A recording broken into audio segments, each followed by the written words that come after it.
Good morning, good afternoon, good evening, good wherever you're coming from. It is time for some more low ink action. This time we're visiting the Alpha Bracket on what is day 2 of this wonderful weekend. I am Anita, joined by the one and only Rose. And no better way to start a Sunday, or continue a Sunday rather, with some more Alpha Bracket action. Yeah, you know what? I think we can call this starting the Sunday. This is really the first Splatoon event happening today in a long day of Splatoon happening, but we're starting off with Alpha Bracket. We are going to be seeing the Koalition versus Vivid Wave in our round 1.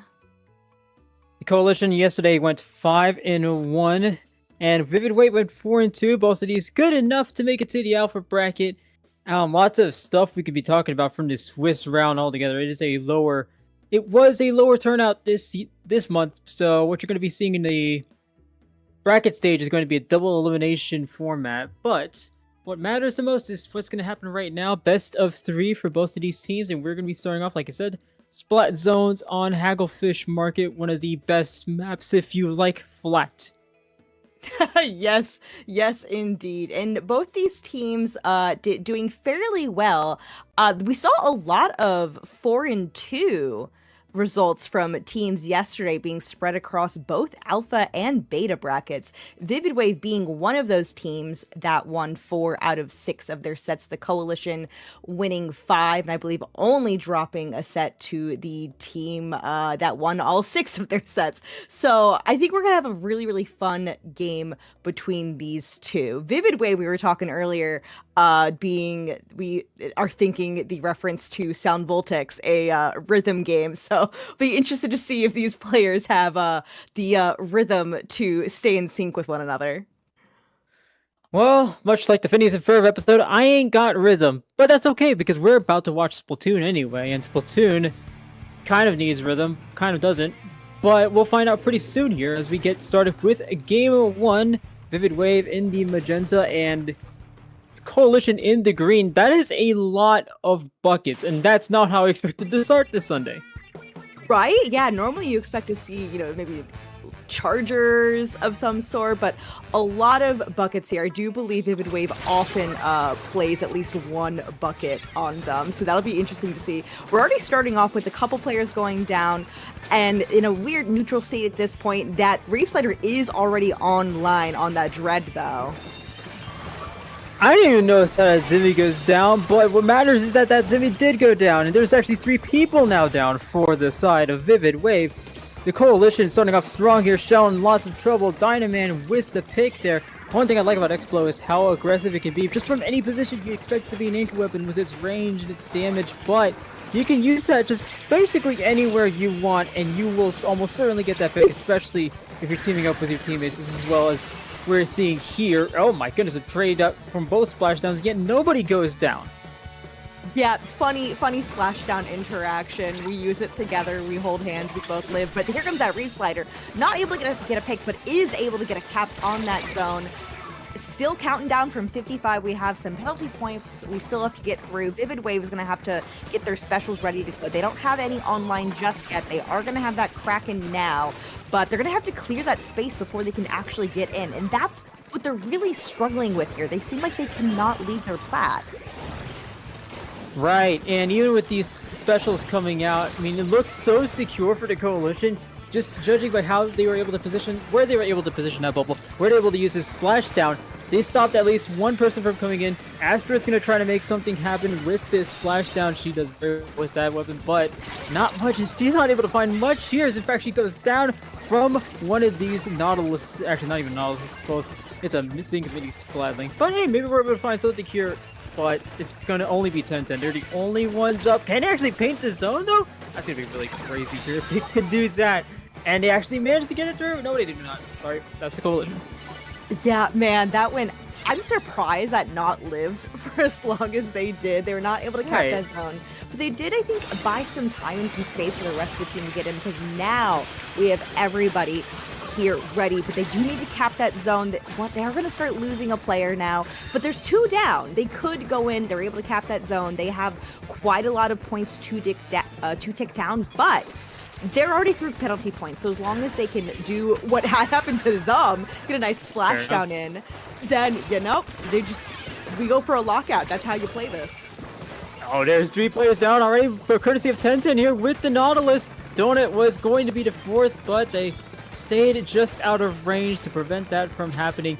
Great stuff here from Vivid. I like the way they're positioning here. You do want to keep yourselves in front of this zone for as long as you can. That's what the Koalition was doing so well, and that's what the Koalition. Another thing the Koalition is doing really well here, getting all the picks just in the nick of time, preventing more points from ticking down.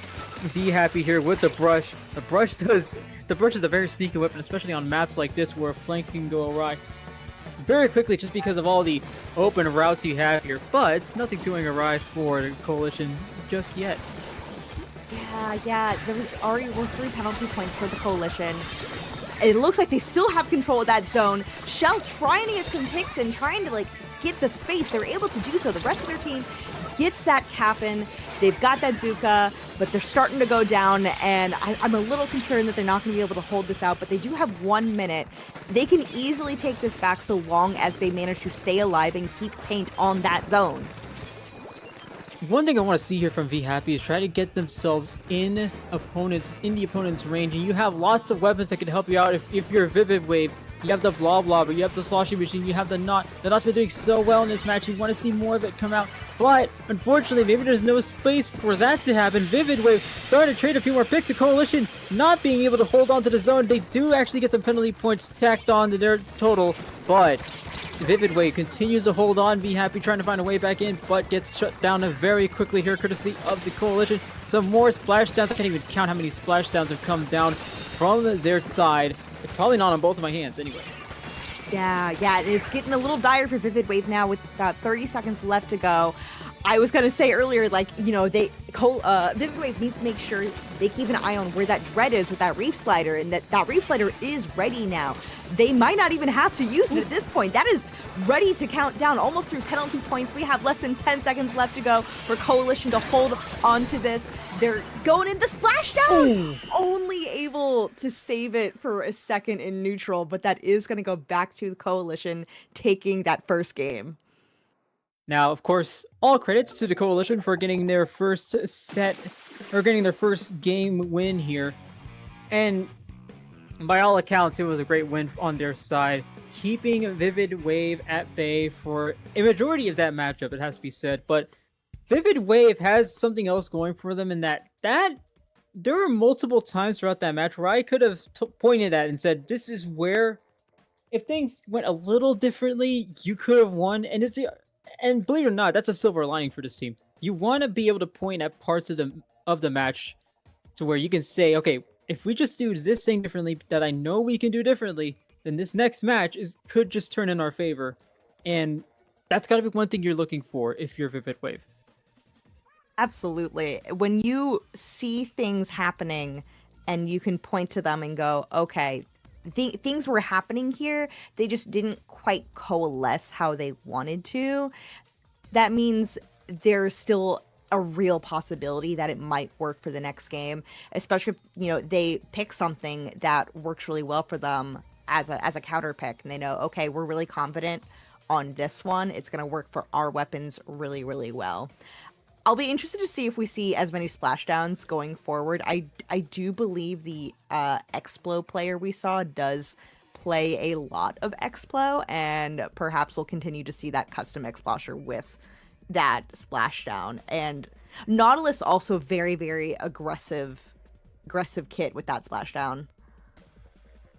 Right, and that's one thing I liked from Vivid Wave, using that Nautilus to just go in and say, all right, well, we have a Nautilus, but we also have Splashdown, so we can go in, find an opening, and if we can't find it, we will make our own. That's what I want to see Vivid Wave tap into a little bit more. I just saw their counter pick come in. It's going to be Rainmaker on Undertow Spillway. You guys will see that very shortly, but that's an interesting place to start. I mean, judging by the weapons you had at your disposal, if you're Vivid Wave, I'd say that's a good place to go. Yeah, I know some Slosher players really like Undertow. I hear that more from Tri-Slosher players and even some Dreadringer players, and less so some of the other Sloshers, but I could see it working really well for a Bloblobber, perhaps for Sloshing Machine as well. So I think I can see the gears turning. Yeah, there's a point in everyone in which you just see the gears kind of the cogs starting to turn together. And this is Vivid Wave's time to come back. I'm still thinking about the fact that you had a point in Splat Zone's Hagglefish where the Nautilus gets 3 picks, 1 with Splashdown, 2 with the weapon itself. All of a sudden, what they just need to do is hold that. And Rainmaker Undertow is a good place to hold that, especially since you already have a brush. Continue to use that brush to your advantage. Undertow Spillway is a great place for flanks, and it's going to be a great place for you to see how you use those strengths to your advantage. Yeah, and we are heading in. This is going to be the game for Vivid Wave that they need to make sure they clutch up if they want to stay in this winner's side of Alpha Bracket. So our start things off for game 2, Rainmaker Undertow Spillway, same comps from Vivid Wave are down to yellow. Oh. It is going to be the Koalition in the purple. That is 2 Splatonas and 1 Dynamo. The Dynamo pick, I like it. I can see that working really well, fighting around the ledges and whatnot. That's Splatana already going in with the Stamper. They have a lot of object damage, but everybody's throwing everything at it. I cannot believe Donut survived that. Not only that, I can't believe how far V Happy has gone with that brush. I mean, they were already well off the screen's point of view, or well off our camera person's point of view, so great stuff from them, but they do get wiped out here. Incredible defense here from the Koalition, who I must say, that Dynamo pick, anytime you look at a counter pick, these picks are going to be made depending on what the other team picked in terms of weapon comps, so that Dynamo has to be looking at that brush and saying, alright, well, I like that you chose the brush. I'm gonna go for you. I'm gonna just see what I can get from you. I respect you, and now I am throwing the Dynamo at you. Be happy. Why not? Honestly, just here to make a menace. That is going to be first check broken for the Koalition, though. And they're still, with all that object damage on those swords, they're able to get that in. They're pushing the rest of the Vivid Wave team away. That Kraken, though, able to at least stall at this point. Because they're in Kraken, they're able to survive that splashdown. But Shell is there only with Astrid right now. The two of them doing their best to hold this down, make sure that they cannot score it just yet. Astrid is gonna wisely reset that, at least force the rest of the team to back off back to mid. And Be Happy's already there, and I thought they were gonna get a pick there, but no. Ink Brush is a double-edged sword with how easy it is to get into close range, but how difficult it is to get a pick off of that weapon alone. So, not really a surprise there, unfortunately, for V Happy, but the good news is that you at least bring it back with how the Koalition has looked like a solid brick wall going past that pedestal. You do want at least to give yourself some breathing room.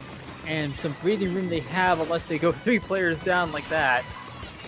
That's true. Never want to go 3 down, especially in Rainmaker. Koalition setting up, trying to get a really quick knockout here, but that is going to be denied. Both teams losing several players here, though. Megu's going in with this Zipcaster.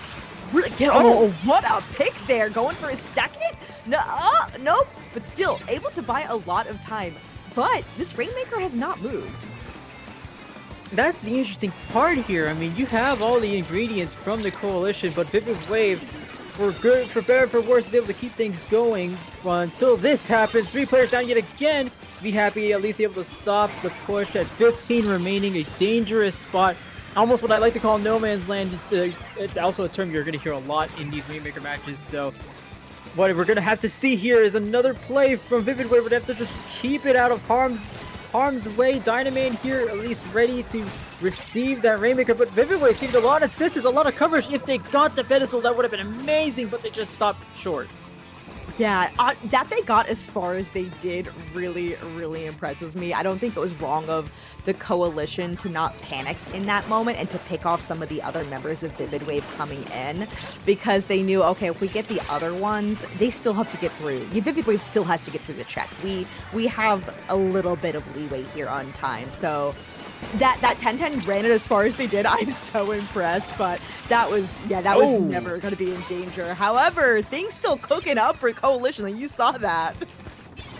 My goodness, it is a absolute massacre for Vivid Wave here to Koalition, giving it everything they got, and it seems like it's everything they got and more for the side of Vivid Wave. I'm going to see that brush almost go down to that splashdown, but it does eventually go down to, I believe, the Rainmaker. 3 people in tow for Vivid Wave. One of them has to stop the Rainmaker. Can they do it? Yes, they do. And they don't lose anybody in the process. Another good start here, but they have 50 seconds to go to take it from one side of the zone to the other. They're going to have to go coast to coast within 45 seconds. The question is going to be, can they do it? The answer is going to be, we're going to find out very soon here. Actually, 2 players are already going down. 10-10, trying to make a move towards the pedestal. No dice there. Oh yeah, this is looking a little bit dicey, but 2 members down on Koalition. The Happy is holding this space here, but it's gonna go down. That's gonna be really, really unfortunate. The members of the Koalition are set up here for a pretty nice defense. They only have to, make sure that their opponents don't get to the check, and right now they're doing a really good job. That's gonna slow things down a lot. 10 seconds left to go. This does mean Vivid Wave has to pop this and grab it. And they have to make sure they do not die in the next 5 seconds. Force this overtime. This Dynamo already has eyes on them, and that is going to be game. Vivid Wave will be sent down to the lower bracket. And the unfortunate thing for Vivid Wave there is something that I noticed in the previous game on Hagglefish that I didn't notice here. I don't think that this game was in control for them. At any point throughout this match, it kind of seems like when they did have the Rainmaker, they were trying to make a play for the pedestal by any means necessary. And when they had the Rainmaker heading their way, all of a sudden it was like, all right, we need to just stop this Rainmaker. Just let's throw something at it, make sure it stops. You do want to have some level of control in the situation, especially in a game like this, where losing that control means that a team as fast as the Koalition can easily take advantage of and just rush it down to 15 remaining. I do like that Vivid Wave were still trying to maintain that control, because it doesn't seem like they weren't, but fortunately, the Koalition is going to be moving on to the second round of winners bracket. They're going to be facing Anarchy Stars, another team that beat Altruist 2-0, and they actually finished second last month. So lots on their plate. Oh yeah, yeah, and I think we saw an interesting set.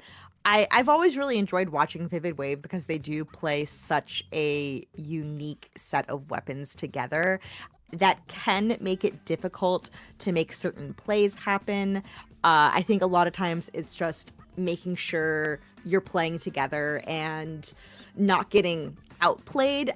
I think we just saw the momentum was not in their favor. They did a really good job on making sure they never got knocked out on Rainmaker, but they kept having to make these last-ditch plays that when that happens, at least for me, when I'm in that situation, I find it very difficult to then get into a point where we're like, okay, we've stabilized, and now we can start making coordinated plays. Because it's just like, oh gosh, we keep doing our best to prevent the knockout, which means we're always down 1 to 2 players. And that's the interesting part too. It's so easy to get staggered in a game like this. It's so easy to just look at a situation and go, all right, we need to make a move for the Rainmaker, or we need to make a move for the zone, the tower, the clams, or that's the problem. And it's a fast-paced game, but you almost need to not play fast-paced, or at least play it smart. And that's a lot of words. The best way to condense it is be smart. Just be smart about what you're doing and make sure you're not losing too many players in the process. And sometimes that is a tall task. But the good news is Vivid Wave started to figure it out. It's starting to figure things out in the first round. I always call this the warm-up round for whatever team, regardless of whether or not you win or lose here. But it's a good warm-up round for both of these teams. As we're looking at the bracket, we've had a couple 2-0s so far. There's still a possibility of a 2-0 happening between Creith No Bow and Octaves. But we've got 3. Okay, never mind. Just updated as I'm looking at. Never mind. We have another 2-0. I was going to say Karmacy Colony got that 1-1, but nope, never mind. On to a 2-0. We do have a couple 1-1s. And it's always really nice to see that the close back and forth. The thing about best of threes is that I think a lot of times they will end end in a 2-0 because you don't have, when you lose that first game, you have very few chances to screw up on the following 2 games.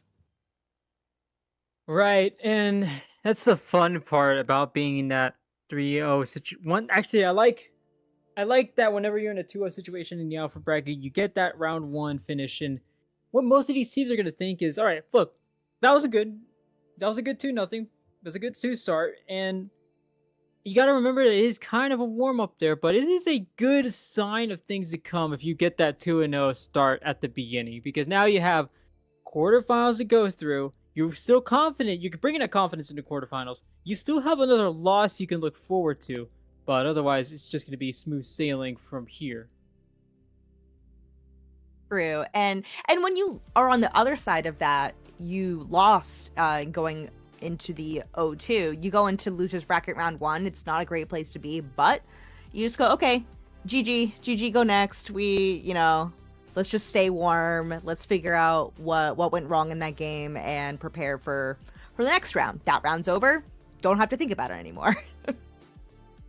Yeah, no, not kidding. It's a good place to be for either side, and even with the losers bracket staring directly at you, this, I like to say, is where champions are made, because the best losers bracket runs come from the teams that start in round 1 and make it all the way to losers bracket semis or finals even, just to get a spot at grand finals. And that alone means that your efforts do not go in vain from round 1, and from then on didn't go in vain. But we're going to stick with the winners bracket from now. I believe we have our next match on deck. Sorry, going to be we do indeed. Yeah, we will be looking at, looks like No Creith No Bow and Starfish, both teams who went 2-0 in this first round of alpha bracket. So, and I believe No Creith No Bow's been doing really well. They've also they lost only 1 set yesterday. So I think they're looking like a really strong team. If I'm not wrong about this, I believe they're a pickup. And I know I recognize some of their team tags. I think some of them are from Star Guardians of Chaos. It does look similar, or at least, yes, it is Star Guardians of Chaos. It is the S copyright, which I'm not sure you're able to claim copyright on team tag, but I mean, it's not up to me. It's up to the copyright office of whatever country you're from. But No Creith No Bow finishes 5-1 yesterday. In fact, they only lost 1 game, or 3 games total in all of their 6 matches. 1 to XP Matters and another 1 to 3 Elves, 1 Santa, a team that did go 6-0. So you have a good resume on your end. Starfish coming in as the clear underdog here. They went 4-1 yesterday. They lost 1 set to the Night Logic and Octa Express. They lose to the Koalition and No Fate. So a little bit to be wary about here, but you do beat Bull Sharks 2-0. So you're looking at this underdog stage and thinking, all right, no, we got something to prove here. You're kind of coming in as the hunter rather than the hunted. So you do have this, like, I like to call it a mental edge, because you think about it like, all right, this is a team that maybe on paper we don't beat, but we started off really well round 1. We got the good vibes, we got the momentum. Let's go ahead and bring it into this next match. Yeah, and I'd be remiss not to mention Starfish did place 9th in Low Ink 1 month ago for Low Ink November, which was an improvement. They had played also in October and finished 13th then. And also the previous time they'd played Low Ink was over the summer, and they got 51st then. So, they've only been going up from here. So I think we've been seeing they're a team that's been learning a lot over these past 6 months. They may be the underdogs here on paper. And like you said, I hope they're coming in. They see that Maki zones. They're going, all right, we are, feeling hot from that round 1. Let's keep it moving. Right, and that's the good part, again, about having that 2-1 start. Lots of momentum, lots of good vibes. No Creith No Bow. Similar start here. You went 2-0 against Octaves, and that was a team that I will say that was one of many 4-2 teams. A 4-2 record seems to be the it seems to be the 50-50 of Low Ink, I like to call it, as a lot of 4-2 teams go either alpha or beta. We've beat Octaves. it's fairly clean record. You come into these 2-0, or you come into this next matchup with another team that went 4-2, but at least this team did go 9th place in the last allowing alpha bracket stage back in November. So you still want to look at them and think, all right, well, this team could still provide a challenge, maybe a greater challenge than what we could have faced round 1, just because that was the one where everyone starts off. But you come into this one thinking, all right, this could be a little more of a challenge. And I actually like the fact that no Creith No Bow started off with like 2-3 people already ready. They know what they want to come in with. I love that. I love seeing that. Yeah, and you're just like, we have a plan, we're sticking to it. And I'm you know what, I'm hoping for some really good Splatoon. I think Starfish is gonna pull up for this. I'm looking forward to it, seeing how much they've improved over the last few low inks that they've participated in. They've only gone up. I want to keep it going. And no better way to keep it going than by getting a win here, which would be monumental, to say the least. So, great start. Or it's gonna be a great start here for Splat Zone's Mahi Mahi Resort, which is another map if you like flat. I keep saying that. I wonder why. You know what? We have 2 options in Splatoon. We have flat and we have very not flat. And you know what? Splat Zones likes flat, so why not start on flat in Mahi Mahi Resort for this round 2 matchup we have heading y'all's way. No Creith No Bow going up against Starfish eventually. There now, and we have Starfish in the teal. Teal. Forgot the colors, and then No Creith No Bow in the magenta, and that is a lot of swords coming out from No Creith No Bow. Yeah, also a fair amount of paint. We do have Dread on both of these teams. Heavy edit over on Starfish. Both teams do have a tacticooler from their anchor players. A lot of paint being thrown around at this point. First points are going to go in favor of Starfish. And one pick down on both sides. The slides coming through. Wow. No Creith No Bow is going to win that interaction. They're starting to get their points on the board now. And the Decavitator trying to take a lot of space here. And still alive at this point. It is now on Starfish to take advantage of that pick.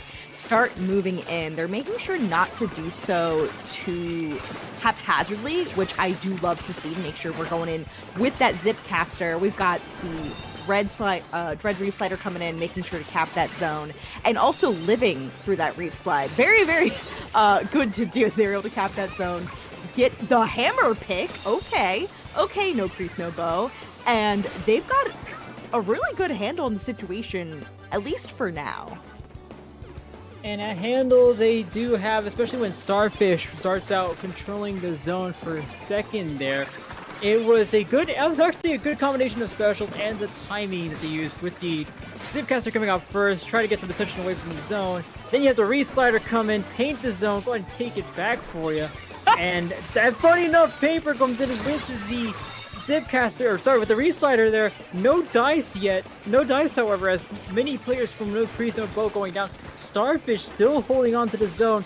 But this next zone control is going to be very important for them, as No Creith No Bow has shown to be very much capable of coming back from large deficits, at least with numbers. So you're starting to see some of that come out right now. Kenji with a hammer pick on the edit, and then another one on Starfish. No Creith No Bow now back in control. Ultra Stamp was thirsty for blood and said, I'm going after you specifically. No Creith No Bow still definitely in a really good spot at this point. They're through penalty points. They're going to try to play for this knockout here. They're getting the picks as they come in, but that decav is going to go down. Multiple going down, No Creith No Bow. Starfish coming in, going to cap that zone with that Reef Slider. And they're cleaning up at this point. They're going to have to hold this for a long time to get the lead, but that is something very easily done on this particular stage. Right, and that's the good part about this being a flat stage, that it kind of allows for teams to take control so easily. So it's going to be a question of which team does the most with that control, and which team pushes themselves even further. No Creith No Bow, for example, they're doing really well here. You have Paper already trying to pressure the ledges here, which is what Dread is going to do best. But Starfish is going to be the team that sneakily finds their way through every time. I feel like it's always Mark here with the Stamper. If it's not the Zipcast that's going to be coming out soon, it's going to be the Stamper. But there's one play for No Creith No Bow, quickly shutting that down. There's a crab on the other side of the map. Starfish trying to pull out all the stops here to get control of the zone back. Yeah, that's because we have this Dread Ringer over on No Creith No Bow, and because they're already in the lead, they can do, what's called the Reef Slider cheese. They can just make sure they get their special charge ready to go, and whenever they need to apply penalty points and cap the zone, they can just Reef Slide onto the zone, even just take it back from Starfish for a moment, and that's going to slow down Starfish's ability to gain points, because they're going to have to go through penalty points every single time. So Starfish is going to have to keep a really close eye on that Dread. They've been getting special very quickly, consistently, because they know that is our win condition. We can just slide the zone and keep it from them. And that is going to be the key there. Trying to keep the zone and trying to keep control of not just the zone, but whatever's in front of it. But you can't do that if you're losing numbers left and right like that. Kenji somehow goes down, holding the hammer. And now it's going to be Starfish's lead. 10 ticks to go before they can call it a day.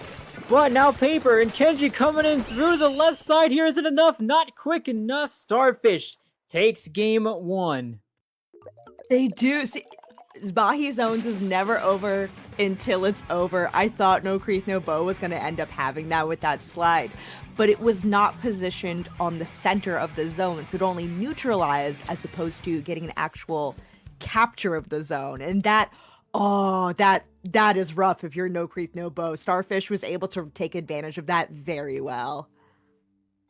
Absolutely. I knew that the key for both of these teams was going to be what you do with that control. Mahi, forget about taking the zone. It's going to be very easy as long as you have a weapon that 1 paints and 2 can fire ink. So great stuff for remembering that basic part of the game. And now you got the next part, which is how far up can you go and how much can you do while going that far up? Because it's one thing to send a player down to the enemy spawn. It's another thing if you don't have people there to back them up immediately. So great stuff from both of these teams. I see a few subs coming out as we await No Creith No Bow's counter pick, a spot that they haven't been in today, but no better place to start than against Starfish. Again, a team that, even from seeding, looks like they should be the ones to top No Creith No Bow, but No Creith No Bow did come out of yesterday with a better record. Yes, and you never know with the seeding. I mean, we've got teams that were not seeded high that are in alpha bracket today, so you never know. Yeah, absolutely. I mean, this is the fun thing about low ink is that you can look at all these seed numbers and think, all right, well, it doesn't matter much. I mean, we have a team in Polaris Ruins and Brushaholics. Both of them were 45 and 47 seed, but they're in alpha bracket doing better than most of their counterparts, funny enough. So why not just forget about seeding and just see what happens in the game itself? Advice I like to give lots of players and teams, including my very own Cream Corn, a group of people that I babysit more often than I actually lead. So fun stuff from both of these teams. Counterpick still waiting. Yes. And so I always, when I'm playing in a tournament, I try not to sweat the seeding too much. If I happen to lose to the top seeded team, I'm like, okay, all right, they were the top seed. But going into the match, I'm always like, okay, we're gonna not worry about that. We play this to do our best. We're gonna play to our outs, and what happens happens. But we're gonna play as if we're gonna win this. And the counterpick comes in from No Creith No Bow. We are going to tower control on a Hagglefish Market. So funny enough, I like this pick because one thing No Creith No Bow was doing really well in our previous set was getting the picks. And they were finding those picks often by playing to the side. So what better way to to build on that and to capitalize on that, by going to a map where the sides can play very well in your favor. I feel like on Hagglefish Market, you have to be watching the sides more than you actually watch the middle of it, because I mean, anyone who's played competitive Splatoon knows that the off angle is generally where you want to be. Yeah, and especially to have somebody on that off angle doing a team fight with somebody maybe going through the middle of the stage, being able to make a pinch happen, attack from 2 different areas, so that even if the person on the off angle doesn't get the pick, you're both getting the damage in. So one of you is going to get it. And this map really, really sets up well for, can you execute these team plays well for those picks? I find a lot of teams, mine included, have a really hard time on defense on this particular map mode. It's very hard to stop momentum when you have lost it. I think the best defense is a good offense for both of these teams. So that's kind of resemblant of what we saw in that first game. I mean, the thing about that first game is that it doesn't look like at either time both of those teams held a solid defense. It was more about like, all right, what do you do and how many picks can you get and how can you overwhelm the other team? It's not like, all right, we can sit here, wait the drops, and we can be able to muff them up no problem. It's really just about what do you send to the map and what do you send towards the zone. Heading on into Hagglefish Tower in our second game of this match. I would not be surprised if we see a pencil come out. If we see a little snipe rider action. Nah. No, oh! There is a rapid. Oh, I like it. I like that rapid. It is basically cooler if you think about it. It is, so I think it's the cooler option. There you go. That's the best way to think about it. Yeah, heading in Starfish in the pink here. No Creith No Bow in the green. No Creith No Bow is going to be the ones to go 3 down. It is only Kenji on that Splatana Wiper staying alive for now. Gonna try to make something happen with the Ultra Stamp, but no. Gonna go down, does not get a trade either. Starfish look like they're gonna secure this first check very easily, and they are heading on in, still getting the picks in on No Creith No Bow. And the best thing about Starfish there is that they didn't panic too much, seeing that one, I believe that was a Wiper on the other side, trying to move in for No Creith No Bow. Starfish seems ever so composed here, even with Kawa getting surrounded by players, just keeps trying to get that zone, or keeps trying to get that tower past their own no man's land on Tower Hagglefish, which I think is beyond this second checkpoint. And once you get past that second checkpoint, things become much easier for you. So great start here from Starfish. No Creith No Bow, lots of space to cover now. Yeah, that, getting down to 22 in the first minute means Starfish is started so well. If they can keep up that aggression and have the good defense be a good offense, so long as they don't get outplayed here trying to retake their plat. And I would not be surprised if this first checkpoint gets cleared pretty easily for No Creith No Bow. They're still challenging it, not able to clear it though. That's gonna be really big for Starfish. And Starfish, again, this is a team that just looks so composed, and it's very easy for me to say that and not really explain it. It just seems like no matter how many players they lose, I mean, they're going to go 2 players down here, and Kawa's still trying to make something happen here at the ramps, at the switch. They do jump out, eventually decide to jump out, and for good reason. There are lots of people coming in for No Creith No Bow. This is where No Creith No Bow shown last game, and if it's going to be Kenji getting a pick like that, maybe it's going to be good looks for this team who need a lot of space to cover, and they're able to do it very well. Kenji with another pick, but there's nobody on the tower. We need somebody on the tower to keep things going. It's going to start going back, and that's the thing about No Creith No Bow, is that if you let Starfish get one advantage, they're going to quickly throttle it and make sure you cannot progress any further. Yeah, I do like, though, that No Creith No Bow did not keep challenging the tower when they were clearly at disadvantage there. They didn't back up far, but they just made sure, okay, we need to not be on the tower this second, let it back up a little bit. We can keep it going. And they're getting jumps in. They really, now that I think they're feeling desperate. They really want to get that lead here.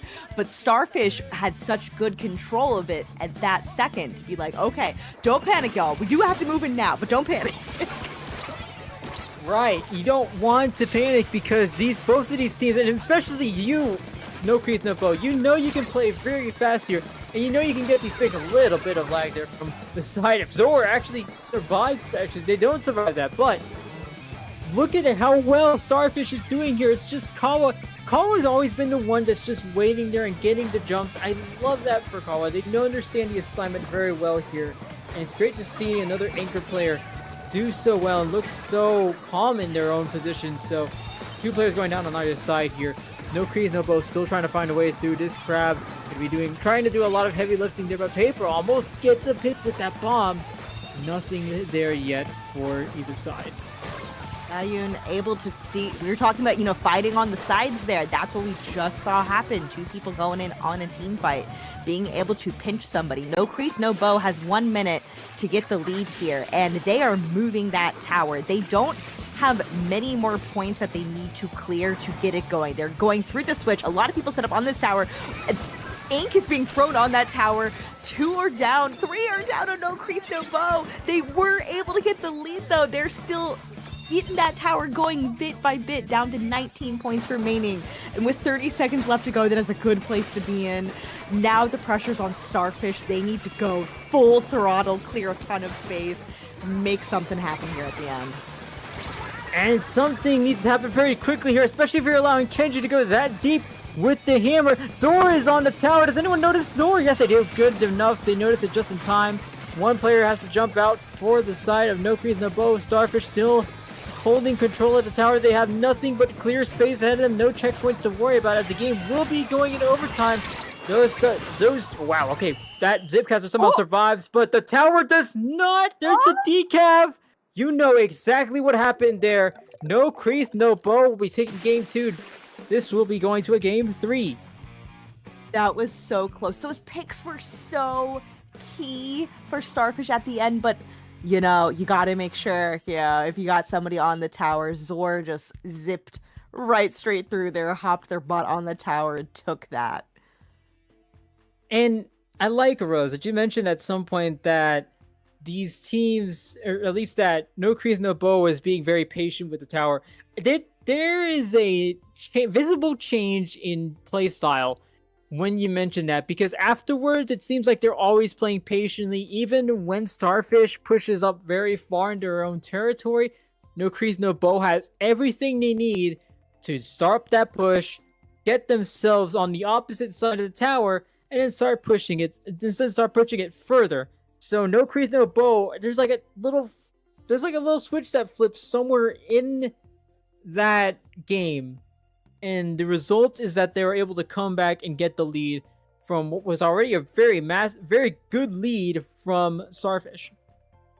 Yeah, Starfish had such a good opener there. An amazing first minute that got them down all the way to 22. But what I really, really liked seeing from No Creith No Bow, that they made sure we're not going to play dumb on tower. We're not doing hero plays where we're just, feeding ourselves into the opponents to be like, oh, but we're so close to the lead. Let's just keep throwing ourselves onto the tower.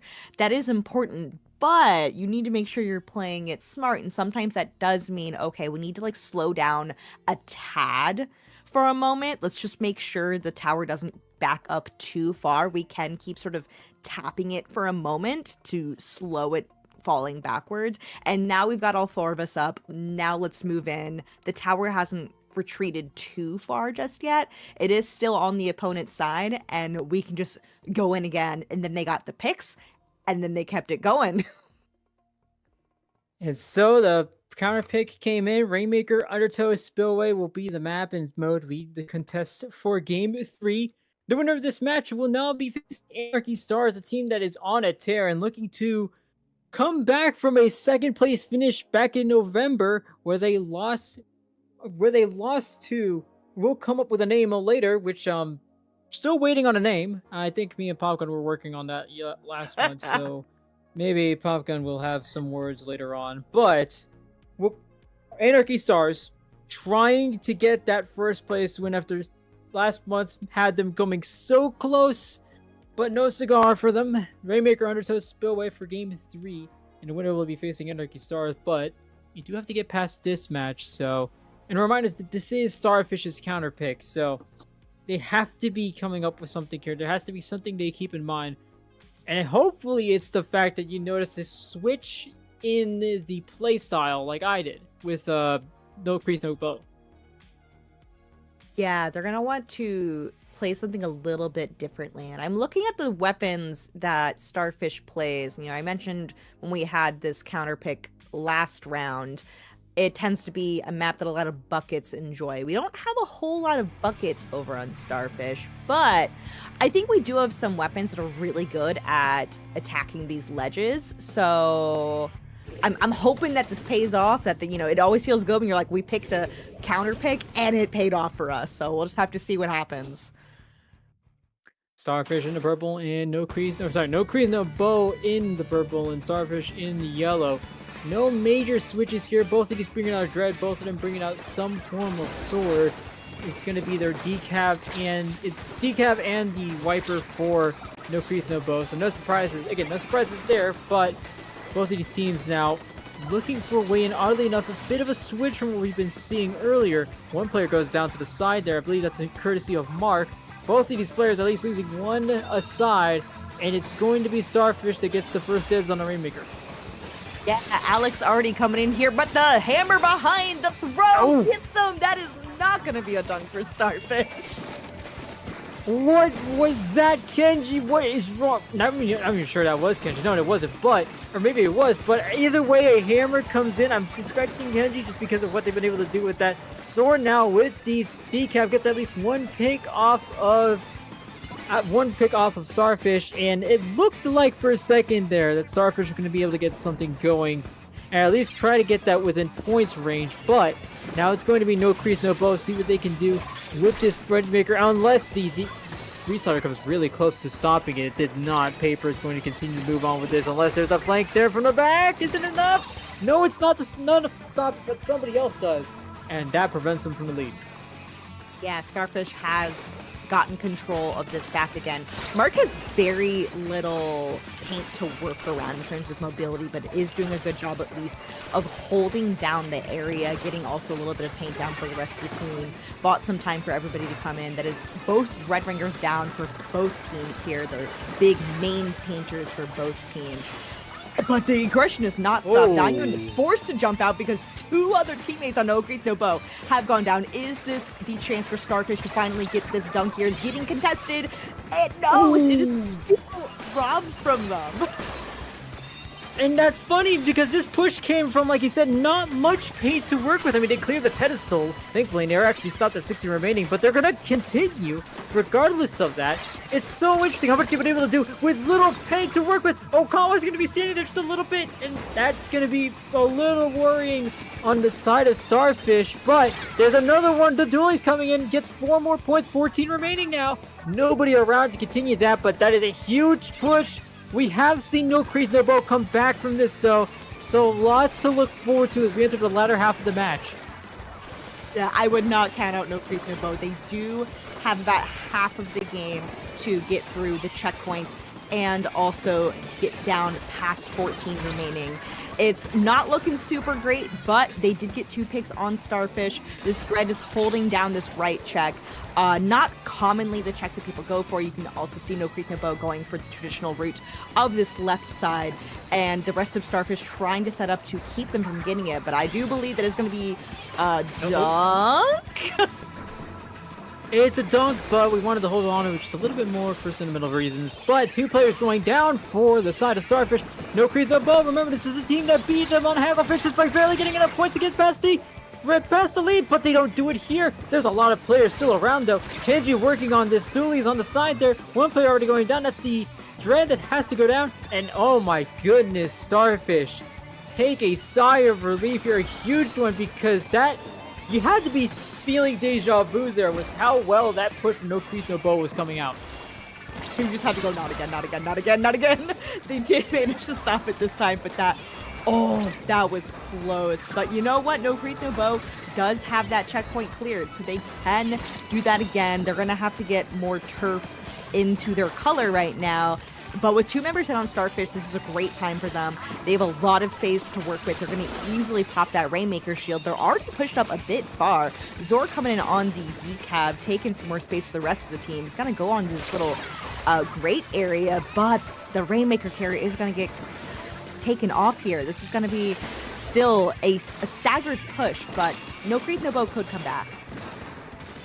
Right, they could come back here, again, like they did last match, but they have 30 seconds to do it. Time is quickly running out. And when you have a player like Mark on the side of Starfish, there's another extra feature you have to worry about with Starfish, but No Creith No Bow still is poised as ever to get this past 14 remaining and reclaim the lead. They have 15 seconds to do it. Time is quickly running out for them. Mark trying to make a move down the side there, and it's enough to keep them distracted. 9 seconds to go. They have at least one more push with this Rainmaker. If Zor can do anything about it, it's going to be huge. They do not.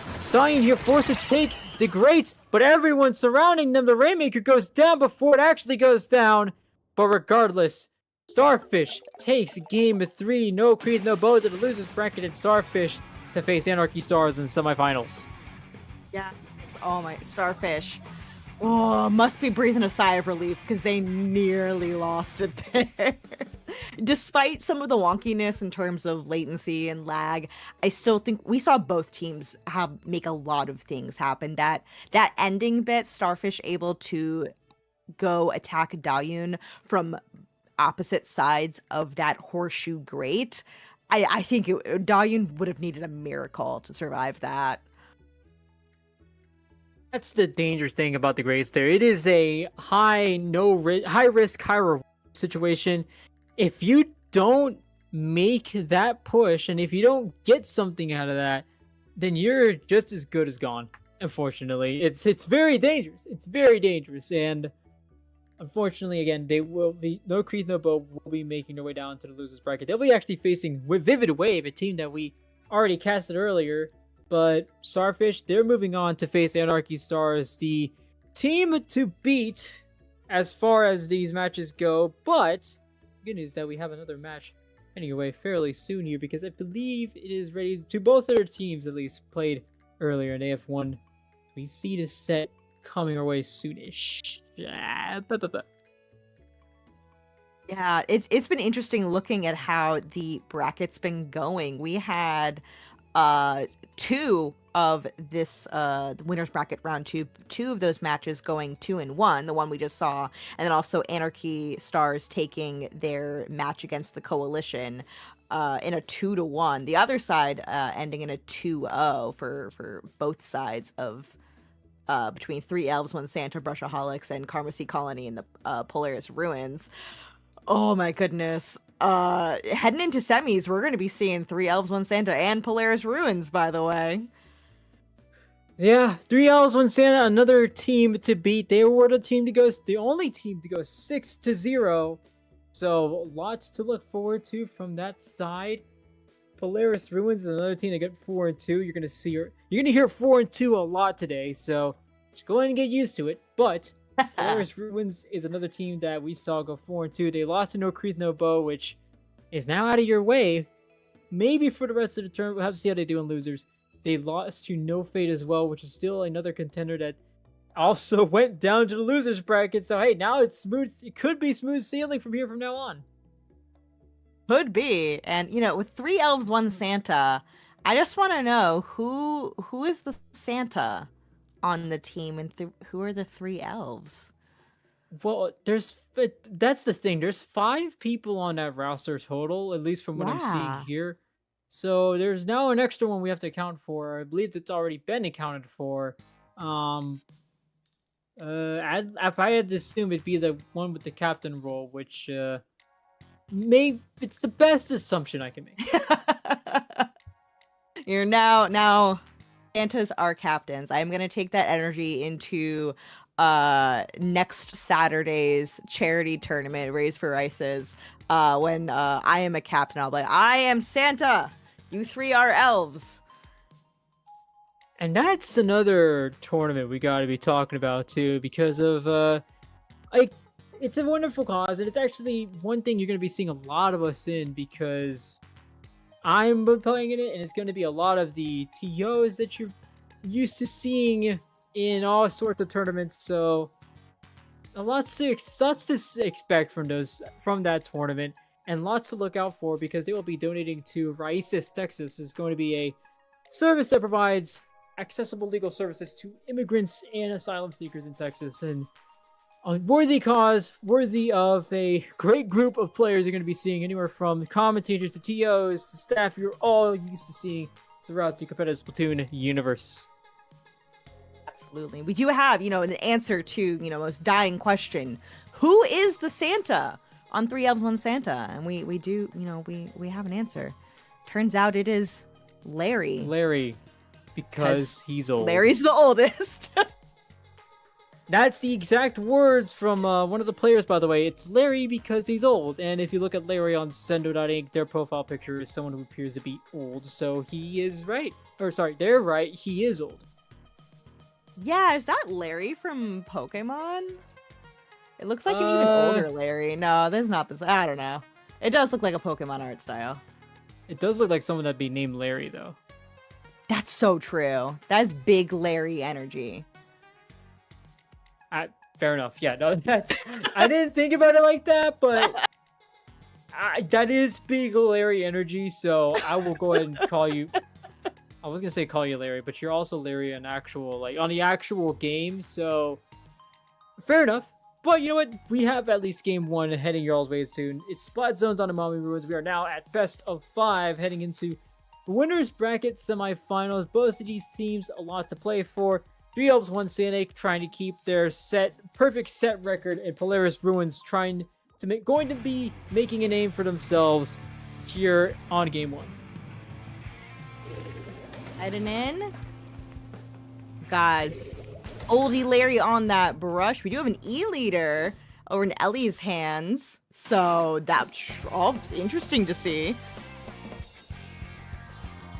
And then I'm also seeing that's the Octobrush from Larry. I'm also seeing 2 E-leaders now. I'm glad we're seeing the Charger that has been scaring competitive Splatoon teams for the longest time. What is a pencil? I don't know.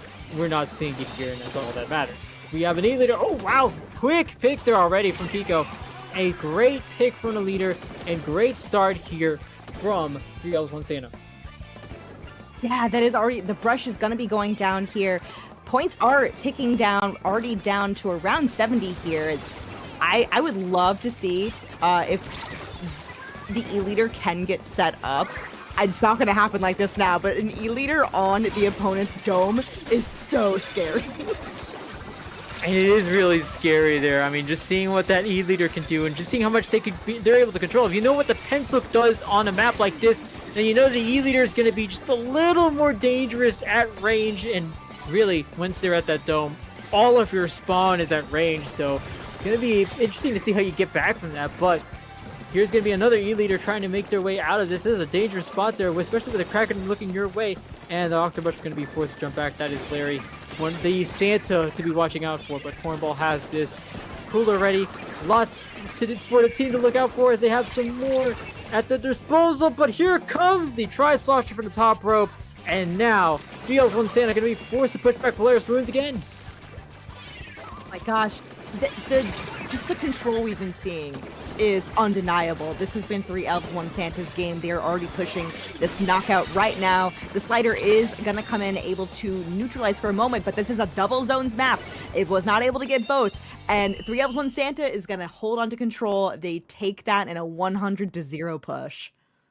Well, hope you sat down at the beginning of the match, and I hope you aren't just coming back, because Game 1 ended as soon as I started talking, basically as soon as I started talking about who is picking out what, and that is a quick start and a good start for 3 Elves 1 Santa. Again, a team that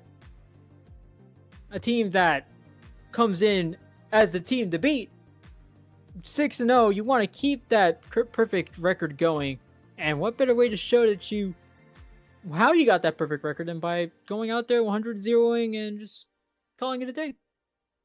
Yeah, that was a dominant game. Polaris Ruins will have to make sure their counterpick really plays to their strengths. Having an E-leader on both teams, though, is interesting. So it feels like, sometimes there are certain stages that play really, really well into a team that has an E-leader. But if both teams are on E-leader, then it's like, oh, well, okay. Well, what else do we have in our kit that we could have this pan out well for us and not benefit them as well? Right. And the interesting part, I wonder how Polaris Ruins is going to be playing out this counterpick, because not only do you have that E-leader to look to, you have Larry to look forward to as well, but how much they were able to pressure with their Octobrush alone, the Santa, of the 3 elves 1 Santa team. By the way, that counterpick does come in. It is tower control on ship-shaped cargo code. That's where Polaris Ruins wants to look towards for their second map, in a map in which they're going to be wanting to make a comeback. Yeah, I always feel like E-leaders either have the times of their life here, or either in a good way or a bad way. Where it's like, Right. I've often heard from E-leader players that they find trying to retake on this map so annoying. But if they have control, then they're having the best day of their life. Absolutely. And then, you know what? I call it the Shellendorf of Splatoon 3 for many reasons. One of them being that Chargers is so iffy on this map. So I think I like with the direction that Polaris Ruins is going towards. You got to remember that you also had an E-leader on your side in that previous match. So given you're probably making that counter pick with that in mind. So we're going to see what Polaris Ruins comes out with in this match. It is 3 elves 1 Santa still up, but Polaris Ruins again looking to try to take one back here for them. Almost everyone ready. Aguri Cap is a player from Umamasume, first of all, and secondly from this team of Polaris Ruins. And they ran Dapple Nouveau the previous match. I wonder what they're going to pick out here. We're going to find out very soon here. Anyway, game 2's coming your way now. Or not, maybe not, actually. Oh, we lost a player. So we'll have to restart that. Oops. It happens. But, it happens. We get a little preview of the comps here. I do see that Dapple's Nouveau. We've got E-leader on both sides.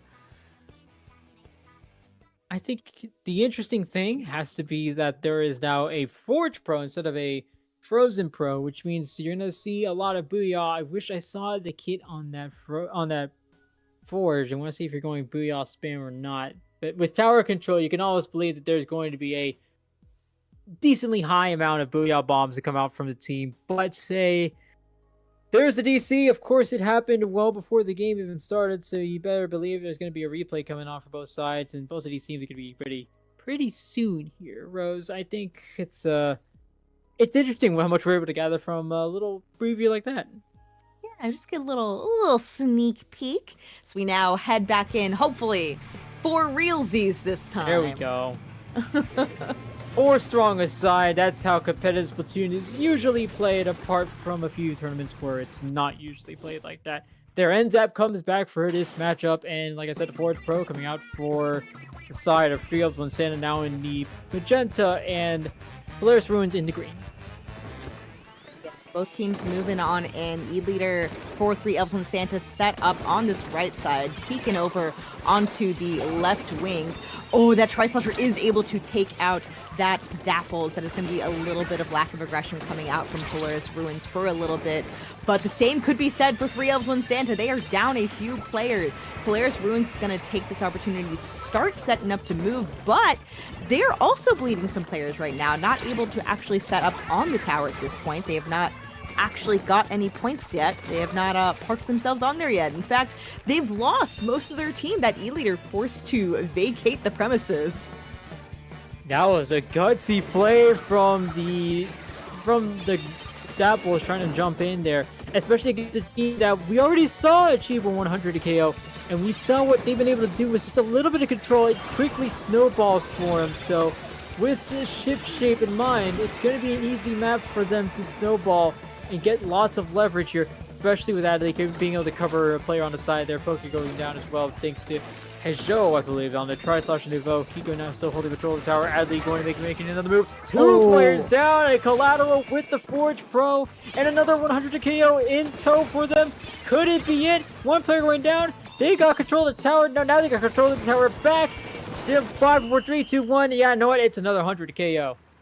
It is. It took a little bit of time to set up for that push, but once 3 Elves 1 Santa got set up, they did not lose control. We saw Larry pushing in there at the end, making sure that the opponent E-Leader could not set up. It is so annoying to retake on E-Leader on this map. Yeah, it's very interesting spot to be in. I wouldn't know. I haven't touched an E-Leader in my life because that would require aim. And I feel you.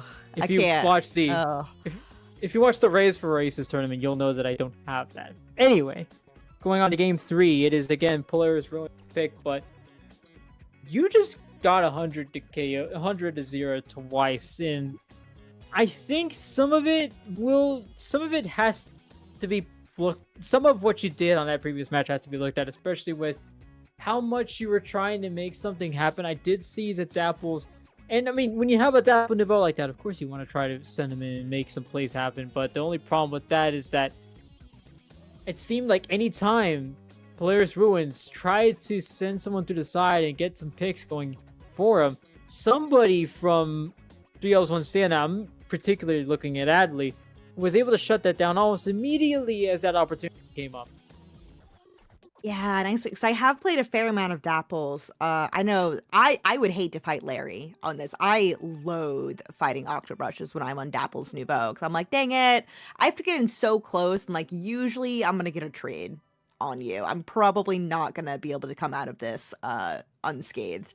And then you also, fighting down that Forge, they've got the range advantage on you. So if you don't surprise them, and if you don't have a teammate with you, you might be initiating a fight where you just go down in, and then your team can take advantage of that. It's tough on that weapon where it's like, I really want to make something happen, but I keep getting shut down.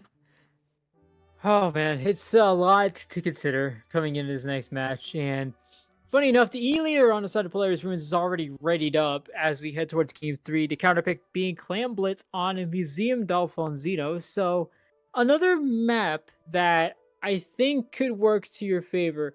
The only thing is that if you're Polaris Ruins, you want to be working alongside your specials because, let's face it, your players alone aren't quite getting the opportunities, or at least not capitalizing on the opportunities they need. You need that little jump start. That jump start could come from the specials. And really, it's going to be all about how far they're able to go with those opportunities. If they're not able to capitalize on what they already have, maybe you help them out with those specials. Something I want to see heading into this next matchup for Polaris Ruins. They could still take a few of these back. It's not over yet. It is best of 5. So there's still an opportunity for them. But 3 Elves 1 Santa looking very strong here. They are. These past 2 games that we saw of them in this match have been so dominant. If I'm Polaris Ruins, definitely want to make sure I'm aware of where Larry is, because even though you've got E-Leader versus E-Leader, that's going to be a really interesting matchup on Museum, of course, a great E-Leader map, but Larry being able to attack those ledges, if you're Polaris Ruins, you got to be very careful. No kidding, as we actually see the pencil now coming out from Polaris Ruins. So I like that. You get more coolers coming out, at least more frequent coolers. You can switch out your Zap and go out for something more aggressive. It's going to be that Nautilus. So interesting picks here for Polaris Ruins. A nice change up in strategy. I like what I'm seeing here as he gets started with the Clam Blitz game that I almost thought was Rainmaker for a second there. And the Gurry Cap gets sniped as quickly as they come down. A Cornball able to pick off a trade there. 2 players, 1 player going down on each side. 2 players though for Polaris Ruins as 3 Elves 1 Santa looking strong yet again. They are. 3 Elves 1 Santa is already setting up on that middle spinner. Oh. Great place to be for that E-leader. They're going in. Adley does have that power clam, is able to score it. Still has plenty of room to work with. Can keep Polaris Ruins at bay, keep them from getting in. Kiko able to grab a couple more clams. They're not able to throw them in time before that basket closes. So that's actually just going to be a 1 power clam score and nothing more, giving Polaris Ruins their own free power clam to work with later on. And at least the silver lining for you. You have something to work with here. But something has to be said about how well 3 Elves 1 Santa were able to work with that push. I mean, you saw the E-leader from the middle. You saw the Kraken coming in from the side and ready to pincer that for you. That was great stuff from 3 Elves 1 Santa, a team that knows the assignment, knows it well, studied it, and is getting perfect grades on it. So great stuff from this team that we're seeing here. No specials ready for them yet, but that's not going to stop them. They already have a power clam in tow. They have another one ready for them on standby. They should be able to get to 50 remaining, but Kiko's going to take a little bit more time with this E-leader. They do have this trust in their teammates that allows them to wait. 41 remaining for this team. 3 Elves, 1 Santa, strong as ever, keeping these clams going. Yeah, and their Splatter Shot Pro this time on the kit with the Tenta missiles, has continued to grab power clams, has another 6 in hand. If they could get in place and score them, looks like they're not going to. They are going to fire off some missiles instead.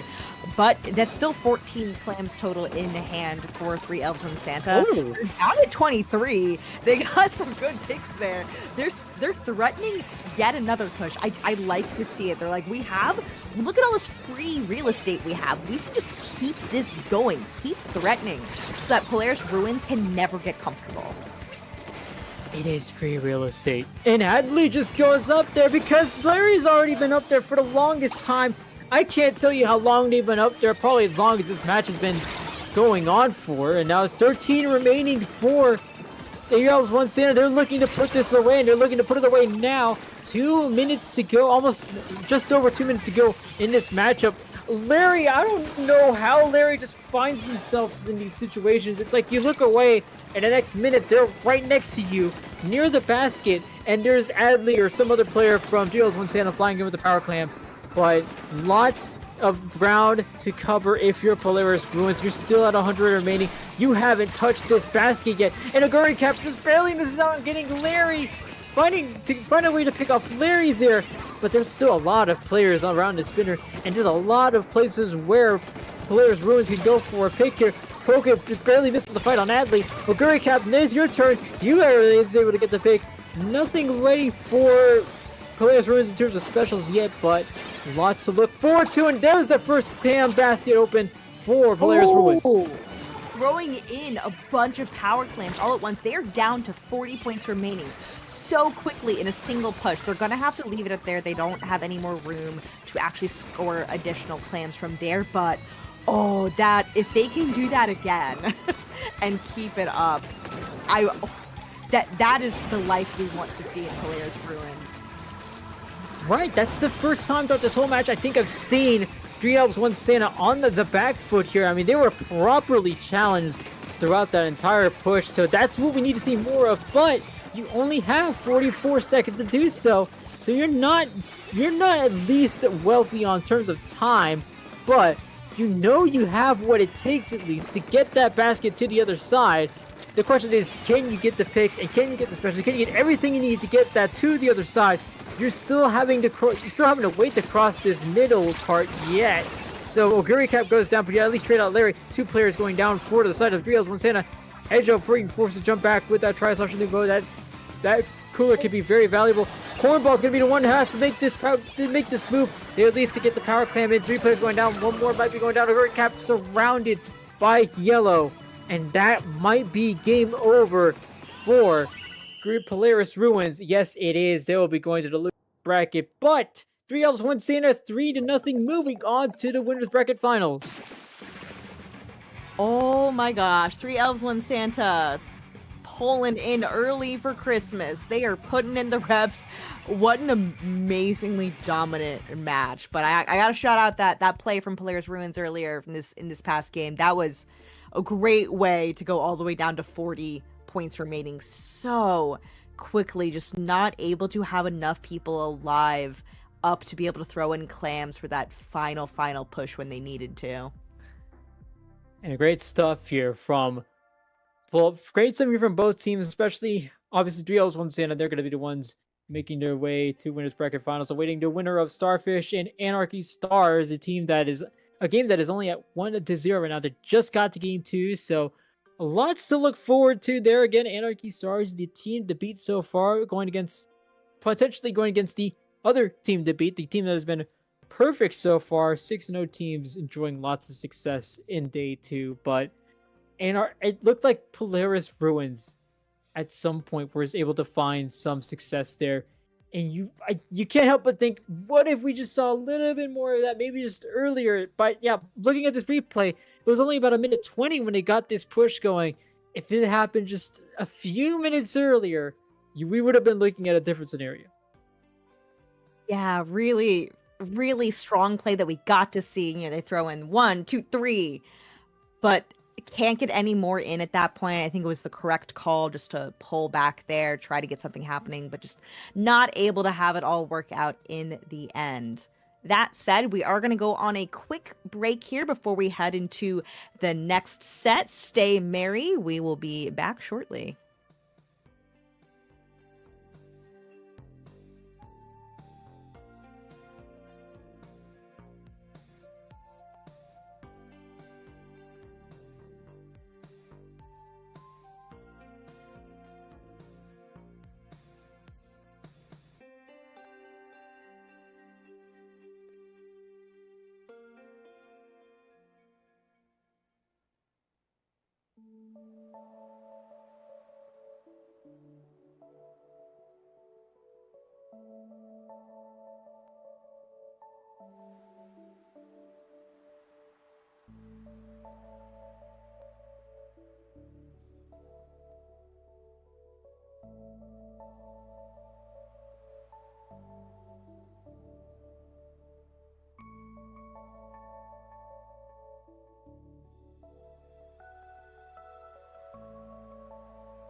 And with that, the stream comes to a close. Congratulations to our winners once again and every player that has shown their strength on the battlefield. That is the end of the stream. Hopefully, I'll be seeing you next time. Bye-bye.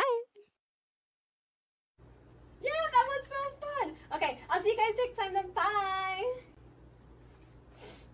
Dude, I gotta play a tournament.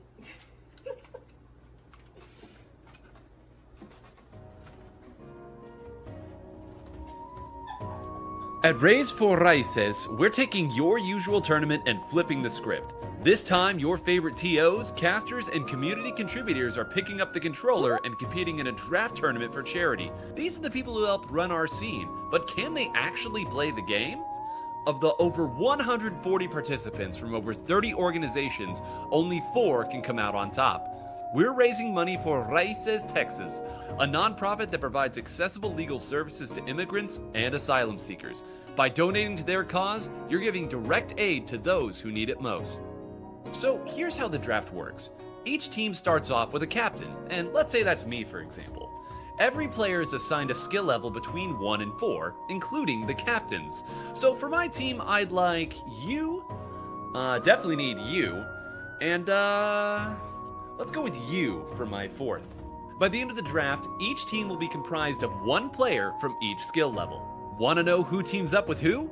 Find out with us live. We'll be streaming the whole thing. The competitive Splatoon community is coming together to support a great cause, and you won't want to miss it.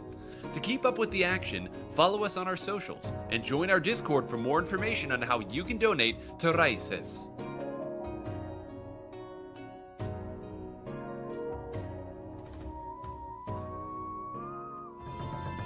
And if you saw that ad, you know exactly what's being played for next Saturday. The Raise for Isis tournament going to be played between lots of our community members, lots of tournament organizers, and lots of casters like you and me, Rose. Yes, we will both be there. We are playing for fun, for glory, for charity this upcoming Saturday, the 20th at 1 p.m. Eastern. Hopefully we'll have lots of people show up, come together for a great cause. I know the draft stream was so funny and so much fun also behind the scenes from a captain perspective. I got to be in the private Discord call for us actually doing the drafting, filled with lots of love for one another and also a lot of like, I hate you. How dare you steal that player? I was going to take them. How dare you?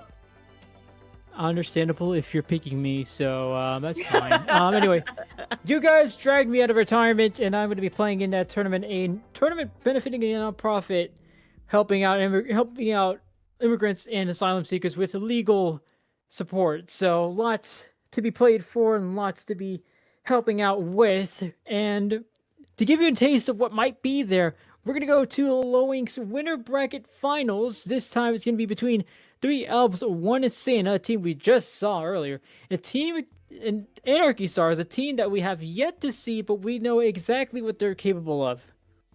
Yes, Anarchy Stars doing amazing in last month's Low Ink, finishing 2nd. So close. They want to keep this going. They got to get through winners finals if they can move on into grand finals and then clutch up grand finals. But first, there is this match to get through, a best of 5 with counter picks. They will be starting on Splat Zones on Barnacle and Dime. Another map if you like flat, and that seems to be a trend here, obviously, because all of these game ones will be starting on Splat Zones on a random map, so not much of a surprise there, but 3 elves, 1 Santa comes out of the previous set, and we didn't see much of them other than the fact that they are going to be really fast if you give them the opportunity. So Anarchy Stars have to take something away from these previous sets and think, all right, we need to stop whatever 3 elves, 1 Santa is going to be able to bring, otherwise they will run us over, literally and possibly figuratively and hopefully not literally, as we head into this match. Are not here. We do have the Snipe Rider for Anarchy Stars, Kiko, over on 3 elves, 1 Santa. One of our delightful elves here is going to be still on that E-Leader. The Tri-Slosher getting a early pick here, only 15 seconds into this game, getting points on the board for 3 elves, 1 Santa, already attacking this enemy plat. They're poking through. If Larry gets set up, that's going to be really tough for Anarchy Stars, as they already get that first pick here. The Snipe Rider up on this snipe position, getting a nice assist in there, and now Anarchy Stars has space to start setting up, so long as they don't all go down in this push. It is not going to be easy because we got people going down on both sides. And that's the thing about 3 elves, 1 Santa that I wanted to point out, is that if you let them go through, it's going to be Larry that you let go through first. Now, they did lose control of the zone. They actually lost a lead as well to Anarchy Stars, but the good news is that at least you have the benefit of almost little to no penalty points, which you've got quickly reduced to nothing. You're going to be getting the lead here. What I've seen from Anarchy Stars in the previous grand final set is that they also like to play patient, which could be a detriment, but it could also be very helpful for them, especially with how well they were able to get these specials out, timing them right to get them out in the right times. But look at how fast 3 elves, 1 Santa is playing. That patience again might be that detriment. It might be a detriment to them. Could be. I definitely don't want to let them get shaken up by both Larry and Heo on both those very, very aggressive weapons here. But they're going to have to get in and get that going really quickly. Unfortunately, that Reef Slider not able to cap the zone. The Booyah coming out just a little bit too late with that Reef Slider, not able to cap the zone. I think if both had been used at the same time, that would have capped the zone. But game 1 going over to 3 elves, 1 Santa. Rose, I'm not the only one feeling a sense of deja vu here, am I? Yep, that's what happened in the previous set with 3 elves, 1 Santa. They had a quick 100-0 opening on game 1 of Splat Zones against Polaris Ruins, which, by the way, they're currently awaiting the winner of Arson. They're playing against no Creith No Bow, but I mean, that's exactly how game 1 starts in winners semis. Winners finals, you're going to go up against a team that played second place last month, and then you do this? Like, this isn't Polaris Ruins, this is Anarchy Stars. We've already seen what they've been able to do, and for you to just do that again and rerun it, that's a statement win. If you didn't have that already, now you have another statement win to add to your resume. 3 elves, 1 Santa. I don't know if they've got the December buff helping them out here, but they have been so strong all weekend. Have won every set this weekend so far. They've lost only 5 maps at all this whole weekend. Doing an amazing job, and they want to keep this going. And it's funny you say that, because the teams they lost a map against, No Fate and Saturday Night Speedle, are teams that, I mean, one of them has already been eliminated. Saturday Night Speedle is out. No Fate was also eliminated in round 1. There is quite literally nothing stopping them now. I mean, every team you've lost to has already been eliminated. So that is very scary for Anarchy Stars, whose counterpick has already come out. It's Splat Zones on Hagglefish Market, which, if you want another, actually no, this is not a team not a game, I believe, that they started on. They started on Umami Ruins last match, but we have seen Splat Zones Hagglefish come out already. Yeah, Splat Zones Hagglefish going to be another pretty wide open. Well, not that Barnacle and Dimes is wide open. It's flat. They both got flat areas, but Hagglefish much larger here. I can only assume they picked this because they feel very confident on it. They're gonna have to definitely be careful between Kiko on that E-leader for 3 elves, 1 Santa, and also be careful of the aggression happening on off angles from both. I mean, honestly, not even both Larry and Hale. Also, Adley on the midline options have been very good at taking those fights together. And to start things off once again, the game at 2 now, Splat Zones on Hagglefish Market. A similar comp coming out from Anarchy Stars. Did we see a Dreadringer come out? So we want to see how that's implemented here. Of course, 3 elves, 1 Santa going out with what they've been using this entire time. If it ain't broke, then don't fix it, and keeps throwing it at the other team, because that's what you're good at. but it's going to be Anarchy Stars taking first dibs at the zone here. They get control. What else are they going to be able to do here? We're going to find out very soon here, already 20 seconds into the match. And another reslider into the match. Yeah. Hayo is going to go down. That good opening. Your Anarchy Stars, great job. And looking at their comp, I actually really like their comp. There are so many combo opportunities between these 4 weapons. Definitely a chip comp, but that pick on that Stamper, things are still counting down for Anarchy Stars. They're down to below 50. Dreadbringer set up in a pretty nice spot, guarding these ledges, helping the rest of the team. They got to make sure they keep holding this zone, but their main painter is going to go down. Larry is all alone on the side there. Adley actually doing a really good job of getting some picks when needed, but they need to paint the zone. These little helpers do manage to get in enough ink onto the turf, able to take it back. And I thought Anarchy Stars, if they wasn't careful, they were just going to end it right there. In order to be called Santa's little helpers, you do have to actually be helping. It's a fact that I hope 3 elves and 1 Santa hasn't forgotten just yet. And maybe if they have, oh my goodness, 4 players down. That's a wipeout for 3 elves, 1 Santa, Anarchy Stars, showing exactly why they were second place and why they deserve to be first place this month. They're gone down to 14 remaining, and they're still holding on to the zone. It's now 3 elves, 1 Santa on the back foot here, and by a large margin here. Nothing they've been able to find has been working out for him. Kiko doing lots of work with this E-leader. 2 players going down for Anarchy Stars, rather. 3 elves, 1 Santa looking for a way back. A few more picks on the board, but they still haven't been able to get control of this zone yet until now. Yeah, really good job, Anarchy Stars, holding that down. Losing their dread definitely meant that they were not going to have to paint to hold on to that zone for the very last bit, but we've had a complete reverse on the script. When we saw the previous game, 3 elves, 1 Santa did an amazing job going 100-0. Anarchy Stars has completely taken that dominance, making it their own. Adley, doing a little shark, able to get a pick off of that. This is going to be setting up 3 elves, 1 Santa very, very well. They just need to quickly get that zone. They've got the cooler out. You can already tell that they've switched. They're going full aggressive now. Hayo getting 2 picks there.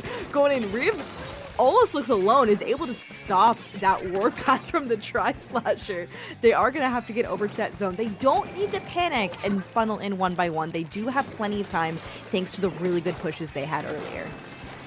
I've been told that Tri-Slasher is not a good weapon for Hagglefish. Bayo there proving that is a flat-out lie, as Larry trying to get something going there doesn't seem to have found something. 3 players already going down for 3 elves, 1 Santa. Anarchy Stars back in control, at least for the moment now. 3 elves, 1 Santa has been able to find their way back into the points column. 36 remaining, still a ways away from the lead, but at least now you've cut that down by a wide margin and have made things much more palatable for you. But you do only have less than a minute and a half to go. If anyone's going to jumpstart it, it has to be Larry, but it has to be now because those penalty points are quickly running around. This could turn things around very quickly for 3 elves, 1 Santa. They don't get control of the zone. They do, and they need to find a way past this zone and get things going once again. Here comes the re-slider from the Dreadbringer. Nothing there as Adley's able to get a pick. Might be able to get another one here. Ren goes down. Zuki's in lots of trouble here if they can't get past Adley, and they don't! Oh, yeah, I was really concerned about that Reef Slider coming in. It looked like the rest of Anarchy Stars was not set up to take advantage of that, huge hitbox for the 70 damage, get a nice partial in. But the Dread's Reef Slider is back online if they can set up for a good cap. They're going to have to play out to that, make sure, because they're going to have to get turf onto that square really quickly. Just counting down just a couple more seconds, and it's going to switch over to 3 elves, 1 Santa. That is neutralized. The slider comes in, saving, at least giving a moment's reprieve for Anarchy Stars. They're not knocked out just yet, but we've only 15 seconds remaining in the match before we go to a potential overtime that is currently in 3 elves, 1 Santa's possession. And it's so scary because this is the only match in which I'm able to confidently say that Anarchy Stars is on the back foot here. But it looked better than ever in this one, and they were able to at least close out this set. That Reef Slider coming in too late to neutralize the zone, but while while 3 Elves 1 Santa gets the match win here, this is again the only match, Rose, where I've been able to say that 3 Elves 1 Santa is on the back foot. They almost lost that. Right, and it's incredible because I've seen 2 different matches, obviously, because we're now in winners finals and we're against a completely different team. But even though Anarchy Stars is down 2, even though they have to make another counter pick, this is one where if Anarchy Stars, if that flank from the Yes Blast ends up turning out better for them, as they just have much more to work with, that could have easily ended differently in overtime. And now 3 Elves 1 Santa has to be looking at this and thinking, okay, well, hold on, back up. We just went 2-0 against a team that there is at least like 5 out of 10 times where we may not even gone 2-0. We could have gone 1-1. It's a lot to think about. It is. At least Anarchy Stars just got to shake that off and go, okay, we did amazing last month. We gotta bring it back. Don't let Santa keep us out from this. They're going. It looks like they're picking splat zones yet again. They've lost twice on splat zones so far, so I'm a little hesitant. But if they're going okay, but like we almost had that.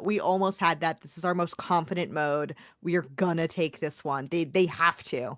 They have to take this one to have a chance to keep it going. And they almost got the last one. I think really it was just we had a misplay of timing certain specials, and then that staggered them. But I also gotta say, looking at their comp, like I would enjoy playing that comp on Robo Ramen Splat Zones. So I'm not surprised that they would go for the map. I hope the third time they do Splat Zones, works out. Third time's the charm and all. Right, and that's what I'm also waiting to see in this match, because, like you said, they could have won that. There is a alternate timeline in which they do win this, and all of a sudden we're talking about, oh wait, 3 Elves 1 Santa just dropped their 6th map against any team at all. So now we're thinking, okay, well, they're in a bit of trouble here. But Anarchy Stars, they have to be talking about in VC. What did we do good on that last match? What caused them to all of a sudden take a back foot and say, okay, wait. Now we need to play a little more patient now. Now we need to play to our own strengths, because this entire bracket stage, we haven't really been doing that. So you need to keep hitting it, whatever that is, and you need to bring it into Game 3, because now this is a map that you chose, and hopefully you chose it with something in mind. Yeah, same comp coming out here. I can't remember if we had Booyard missiles on Adley's splatter shot. That was Pro missiles, last I time. believe. All right, I do believe that is the only change we're really seeing here going forward. We have Zuki still on this sword here. They've already got early points coming out here for Anarchy Stars. The key will be what can they do off of the picks. They already get 2 to start off with. They only lost their S-Blast. They keep moving in here, holding this choke area. Play for that 100-0. And if you want 100-0, it's going to be a huge statement to make, although I will say it's going to be a lot difficult to make now, especially since you have Heijo. The Tri-Slosher is on the other side of the map there, has the cooler ready, and now they're able to get everybody in just because they already have that paint down and the cooler down as well. So great stuff here, and I like that forward planning from 3 Elves 1 Santa, as now it's Anarchy Stars on the back foot here. They might just lose this lead if nothing changes for them so far, and with this Booyah, doesn't seem like it will. That lead's going to be going towards 3 Elves 1 Santa. Anarchy Stars still trying to find a way back in. Yeah, that slider is going to come out. I am shocked it did not get people there. It was really well placed, but the rest of the team is able to start working off of that. They should be able to camp. They do. They've got a big numbers advantage over on 3 Elves 1 Santa. You can already see they're taking advantage of that. They're moving in. They're starting to set up. We just got to pray that they don't all clump up on the choke and get taken out when 3 Elves 1 Santa goes for a retake.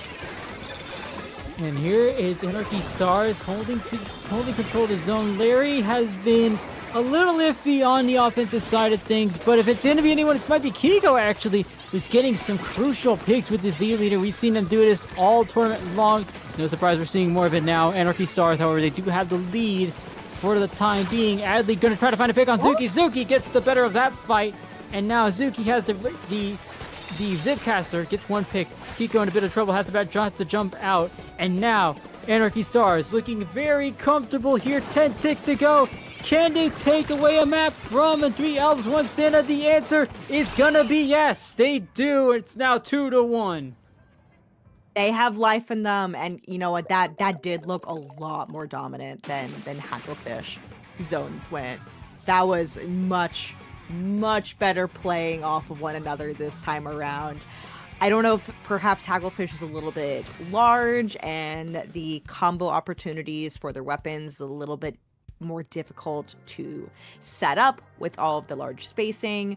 Robo Ramen zones is going to force people to play a little bit closer together. That really paid off. They still have life in them, but they have to reverse sweep this if they want to move on to grand finals.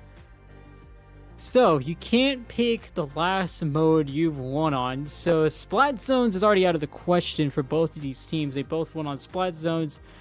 The counter pick is going towards 3 elves, 1 Santa, and again, this is not a place where they've usually found themselves throughout the course of this tournament. I mean, this is like, looking at the bracket stage, they've only found themselves in this place once against PayBack, and that was in round 1. And you can argue that would have been a part of the warm-up stage, as I like to call it, but now they're going to TC Ship Shape for their counter pick. I don't know. 3 elves, 1 Santa. That Game 3 looks a lot more different than Game 2. Robo Ramen was loads more difficult for you than Hagglefish was. Yeah, that is true. I'm trying to think of why they would want to go TC Ship Shape here. It is possible if Anarchy Stars can get a really good, solid, aggressive position to start to make sure that Kiko on that E-Leader cannot set up, then I think that's going to work out really well. But this does feel like a very high risk, high reward pick. Right. And to tell you the truth, there was teams like Polaris Ruins that we saw earlier in the tournament where they did attempt to have something try to stop 3 elves, 1 Santa. It was usually that V shot, that vanilla splatter shot that had a Inkzuka trying to stop Kiko. Now, Zuki, I think, is doing a little bit more with this Zipcaster, so I want to see how that plays into here. A reminder that Tower Control Ship Shape is a map in which 3 elves, 1 Santa beat Polaris Ruins on, so they already have a win here. I wonder what the thought process is. We're going to see. They won really solidly on that one as well. And there is 2 Booyah Bombs now coming out from Anarchy Stars. That is an interesting choice here. I wonder what they're going to try to do with these 2 Booyah Bombs. You see how well Zuki was able to do on offense alone. Maybe try to back that up with 2 Booyah Bombs. Maybe we'll have them for extra measure. Hey, yo, they're coming up with a great counterplay to that Reef Slider, but it's going to be Anarchy Stars pushing the tower first. Oh, Kiko's snipes have been so good this game. See, this is why a lot of us who don't play Leader, who play against Leader, we're just like, I hate Leader players. I think I'm safe. Leader is a really solid pick. They've found a great spot to hide in, and it's been working out so well. And this is another thing I saw from Grand Finals last month. Zuki does so well with this stamper. No matter what stamper it is, you can almost believe that Zuki can find a pick from any range, but Larry's still trying to find something to get them going once again. Larry hasn't been a name that we've mentioned too much in this set for 3 elves, 1 Santa. So far it's been Anarchy Stars' game to lose, but here comes Larry making a few more contributions. There's a few more picks on the side of 3 elves, 1 Santa. Larry getting themselves back into conversation here. Yeah, going in for these team fights. The Tri-Slosher Brush combo can be so annoying to fight against. If they get into your range, it's so scary. Kiko, though, a few teammates going down, forced to back out there, try to set up for a nice defense here. Anarchy Stars are the ones pushing forward here, having to dodge some missiles first. They're going to lose their Snipe Rider player here, losing their backline and the Stamper. both going down. Just a really, really unfortunate, timing for losing some players, because that completely robbed them of any steam getting their own push set up. Benjamin doing a lot with that Dreadringer, I have to say. Already 2 picks from that one reslider that caused things to turn around for both teams, but all of a sudden all these players start going down for Anarchy Stars. 3 elves, 1 Santa. Just needs to pick off this Tri-Slot, just needs to pick up this pencil, and it's going to be the Tri-Slosher that does it. Who else but Teo with the Tri-Slosher. Kiko now looks for a shot there. Larry going to flank, going to see if they can get something going here. Riv was in range, but gets taken out before they could do anything there. Adley almost, surprisingly enough, gets it very far here, and Heyo is still on a tear on the other side, on a complete different side of the map. But everybody has eyes for Kiko, being like, no, we are taking you out, moving forward here. 35 looks like a really far number on this map, and I feel like I always have to remind people that 35 is not actually that safe of a lead on this particular map. it can go the other way very quickly, so long as Anarchy Stars can set up. But Larry, who we said has really been playing so well in this particular game, keeping Anarchy Stars from setting up. He's chasing the team away. He gets really good picks, has been setting up in really good positions that are going to play to the strength of the brush the best. And now Larry, wanting to make themselves part of the conversation yet again, gets 1 pick with the Kraken, and is going to have to stop there as Riv is able to shut that down, and shut it down even more with a pick on Larry. Riv now with the pencil starting to join this conversation, but who else? Heyo coming in right in front of you in 3D. It almost looks like I have my 3D glasses on because that poked right through the screen for me. 35 remaining for 3 elves, 1 Santa. Anarchy Stars still on the back foot here. Funny enough, even Fembrin, someone who has been able to dive into harm's way, having to just wait for an opportunity, and even then they go down. So Larry and the rest of 3 elves, 1 Santa looking comfortable with 40 seconds to go in this match.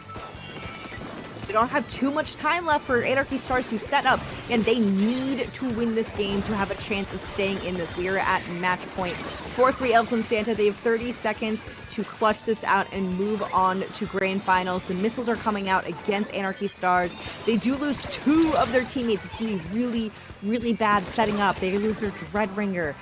It's going to be so hard to get back in. Fortunately, Reeve was set up in a place. He jumps in very quickly, so the team has to start moving forward. The Booyah comes out. They are not able to get on the tower. They're forcing everything they have to take this back. They're losing people left and right. They are going to have to make a miracle happen in overtime to get all the way to 34. Adley comes in, sweeps it. That is game over for Anarchy Stars. Oh, goodness, and everything that was starting to go well and everything that was going well for Anarchy Stars falls apart in the end there, as the undisputed 3 elves, 1 Santa continues their perfect run and will be heading towards grand finals, winning 3-1 against Anarchy Stars, Anarchy Stars. And Anarchy Stars will be moving towards the losers bracket, awaiting the winner of losers bracket semis. We are still a long ways away from that, but Rose, wow, a complete switch up from game 2 to game 3 to game 4. These all look like completely different sets, and yet they are from the same set, from the same match. Yeah, which is wild. It felt like it almost like different teams fighting for each game in that match. We saw different teams back and forth between the same 2 teams. Anarchy Stars, they finished second for Low Ink November. They still have a chance of coming through. They have a little bit of a break because we'll be going to losers bracket semis before losers bracket finals, where they will be waiting to figure out who's going to face them from loser bracket semis. However, Nito and I will not be the ones to bring you that. But can we just shout out, both teams here did an amazing job in these sets. We saw good plays from both teams all around. I feel like, old man Santa Larry really coming through in this match, doing an amazing job, I think, especially in this first game on Hagglefish, and then also in that last game on Ship Tower Control, keeping the aggression that really the rest of Three Elves, One Santa got to play off of and keep their opponents on the back foot. And the cool part about seeing Anarchy Stars play is that they were trying to pull out all the stops here, and some of them worked really well against Three Elves, One Santa, like we saw in that Zones Hagglefish game. But ultimately, it was here in which Three Elves, One Santa was able to seal the deal against Anarchy Stars, send them down to the losers bracket where they will have to. Well, they won't necessarily have a gauntlet, they'll just be waiting in losers finals. They will also have a break themselves, but like you said, that's going to be it for us on our end. We have 2 more commentators ready to take y'all the rest of the way. It's the one and only Popgun and the fantastic Nox taking you the rest of the way. That is going to be it for us, but more low ink action hitting your way. For now, it's going to be time for the obligatory plugging of the socials. Rose, where can the good people of IPL Splatoon at twitch.tv find you? You can find me over on Blue Sky, Rose of Battle there. You can find me over on twitch.tv/Rose of Battle. You can find me on YouTube, both Rose of Battle and Rose of Battle VODs for various Splatoon content. What about you, Nito? Nito and used at most social media platforms such as Blue Sky, Twitch, and actually even Discord and Twitch, I say, in the rare occasion that I do stream. If you want to find me elsewhere, I'm going to be grabbing some lunch and having some low ink on the side because I always have to watch something with my lunch, apparently. But yeah. Like I Oh, said, and then everybody can catch us Saturday at 1 p.m. for Raise for Ices. That's right, the tournament for a good cause and for lots of good players you'll be seeing over there on the side, on that side tournament heading your way at the end of the week. But as for now, that is going to be it for us. Don't change the channel. There's going to be more low ink alpha bracket action heading your way here on IPL.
Hello, friends, and welcome back to Low Ink December 2025. I am Popgun, joined with Nox, who neither one of us are cool enough to be commentating the Splatoon 3 North American League playoffs today. So Yeah, we're just allowed stuck to commentate the normal matches. we're stuck doing this whatever this is. What is this? Low Ink? Who's Yeah. ever even heard of it? What a downgrade for us. We fell off. How did we fall off fallen this hard? I'm pretty sure I started commentating low inks after the first time I commentated for Nintendo, which is the funniest way that could have happened. We were like, oh, dang. Nox Wasn't allowed to Nox commentate in LSL finals, but I could commentate for Nintendo. You never know where your commentary journey will go. I don't know if you got the chops for it. I know. the I o- mean, the LSL was Overlord so signed off on competitive. it. It was. It It was was. a Jub was competitive there. thing. It was definitely a.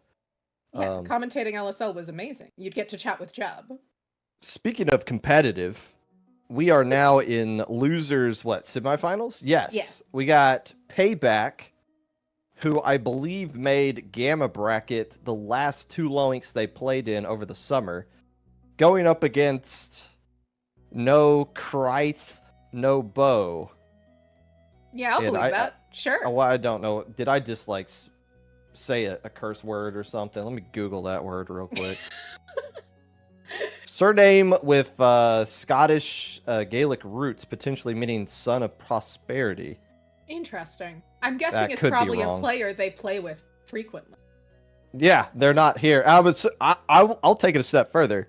I bet you it's a tri-stringer player that they're not playing Whoa. with as well. Whoa. Throwing out some wild accusations there. I'm just going off the context clues that I have. Very little context clues. In fact, there's even a tri-stringer with a mark off, a slash across it as their logo, which PayBack doesn't even have a logo, You gotta which would have be a pretty logo. simple. You could just go with the Pokemon move PayBack, like have a Meowth there, and you're That's good true. to go. It's always interesting to see when teams do decide to have a nice little icon. An adventure to see what pickups will decide to do. PayBack has been sent down to losers bracket by 3 Elves 1 Santa, who is currently waiting very patiently in grand finals. I believe one of their players said they're going to go play Fortnite while they wait. But they've on a You're not being very 4-match patient then. 4-match win streak. No Bow is on a 3-match win streak. Both teams have been spending a lot of time in losers bracket. One of them will have their run end right now. If we don't get the awkward delay screen of doom here, as one team has signed up, and we got a brush to go up against. Well, there's a blaster. Is that the splashdown blaster? It is. That's the custom. And we also have a Rapid Blaster Pro Winter. Yes, with the soda. We originally thought that was going to be used a lot more, especially I still with tower think we control. should be seeing it so much more than we do. I think it can up the pace so much for any game, especially for non-zones modes.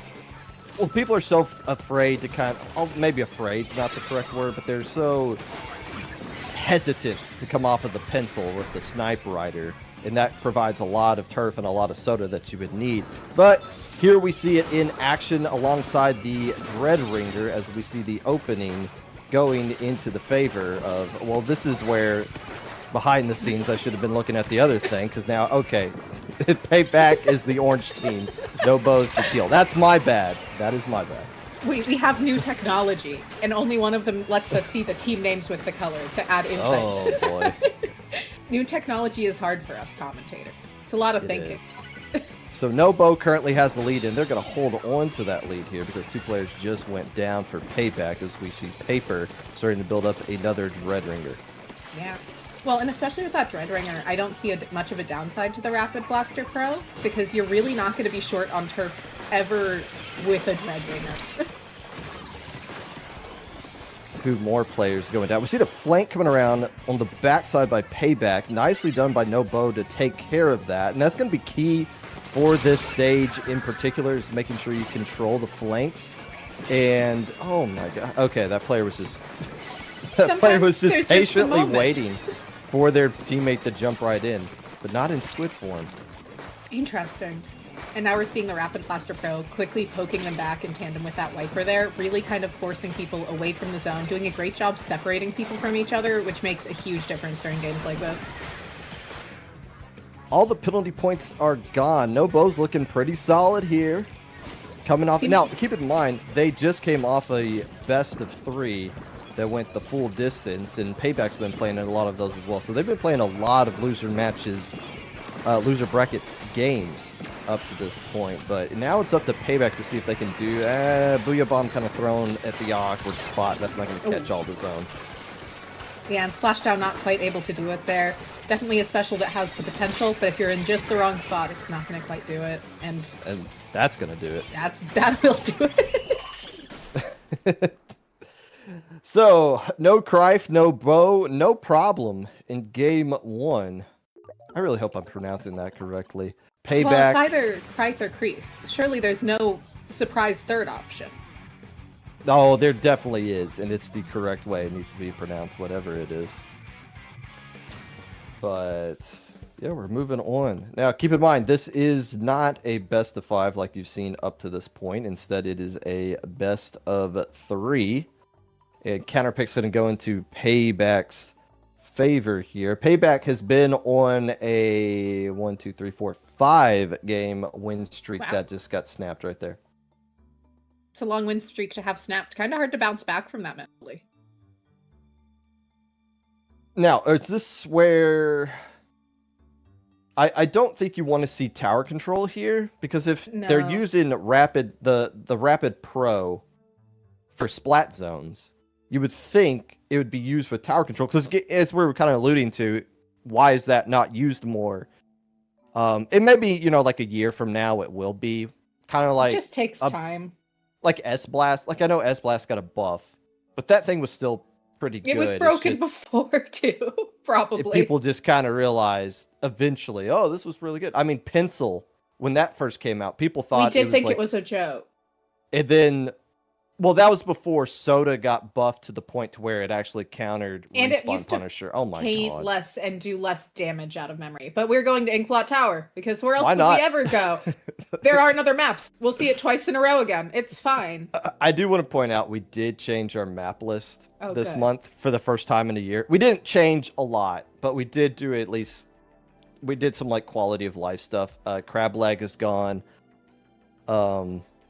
And I think that's pretty much the main highlight. We just swapped out some other things. But if we haven't banned Inkblot yet, it can go away. We can take a break. Well, look, if everyone counterpicks it, I think you could get away with Tower Control Art Academy being in a Splat Zones only tournament with how often it gets counterpicked. I would not disagree. And I think that we should stop them from being able to play it.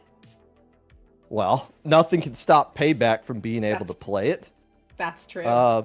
But again, you're going to end up against the Dreadringer, possibly. Maybe that was the Splat Zones only thing. But you're going to be going up against that Rapid Blaster Pro, who's going to have a field day here. But you're also probably thinking, okay, our blaster, our custom blaster, might be able to get something done here as well if we can get enough turf on the ground. Mm-hmm. Maybe that's what they're trying to come up with. Definitely could be a big part of it. Having enough turf on the ground really does completely change the state of the game. So it would be interesting to see how that goes for PayBack if they manage to lay more down. We've definitely seen lots of times, especially in low inks, where teams don't turf enough and rapidly face the consequences. So this is a must-win for PayBack, not in a metaphorical kind of way, but in a literal kind of way. This is win or go home, at least here on the Tower Control Art Academy. It is PayBack's counter pick here. No Creith, no Bow. Gonna be loading up here. They still... Okay, so they dropped the Dreadringer, but they're still keeping that Rapid Pro. No surprise there. Instead, they're going to be having an Octo Shot that's going to be bringing the Tri-Strikes, the GG special of the game. Yeah, and always nice to have one. And we do have one on the other side from PayBack with that Stampers sticker.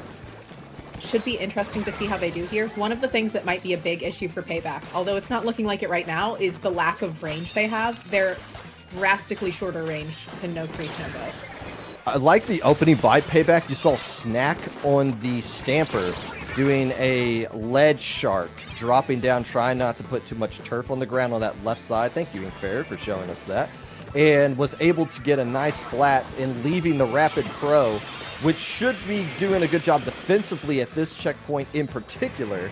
But when it's the only weapon alive on the field, it's not really something you want to go up against. Did they clear that checkpoint? I think they didn't. They didn't.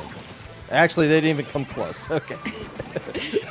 They did make it there, though, which is a pretty solid push for the first minute of Big Plot TC. Definitely a strong opening to see from them. And we're seeing them not giving up mid even after they lost the push, which is great. They didn't go all down, which makes such a huge difference.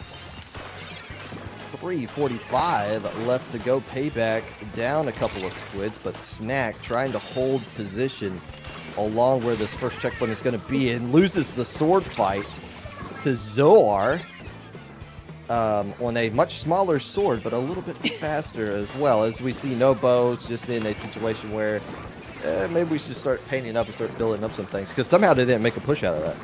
Yeah, I know. It's pretty shocking to see. It kind of shows how quickly PayBack was able to get back into mid and is now being very aggressive in No Creith No Bow spawn. The Dapple picking a fight here, but not quite able to find it. But Stack is still in this, gonna hop on the tower, keep dancing around, trying to get some jumps in. Enough to get through the checkpoint, which counts for a lot here. That is huge. Yo, yeah, I mean, that's almost the whole ball game on this stage in particular. I mean, once both teams clear it, it makes things more interesting, but it's definitely, it's such a key defensive point where, especially when you got that pro, but again, they haven't been in a situation where they've had, they being No Bow, able to get all their players into the right situation because they're constantly stuck in awkward spots right there. Lucky to get a trade out of that bad jump. But for Bow, they need to start finding ways to start pushing up and activate all their players. Right now, they're just kind of stuck doing these one-on-ones in mid. Which, not really what you want to do with these sets of weapons against each other if you're Bow. PayBack definitely has really good 1v1 weapons that have damage numbers that line up super nicely, whereas Bow wants to rely a little bit more on their range and a little bit more on team fights, quite frankly. Nice splat there by the Vanilla Blaster, Wooini. The famous Wooini, who's drowning in the enemy ink up to this point, trying to throw some hands, see if something will connect. There goes one splat, and they do have Zipcaster ready to go as well. So there's something here for No Bow to work with if they can get into the right pieces. But keep in mind, they haven't even cleared this first checkpoint. And I think they kind of moved a little bit too far ahead there, Nox. You saw them trying to go up the zip line, trying to control the bats. They haven't even cleared the first checkpoint yet. Maybe just hold the stats and then move with the tower.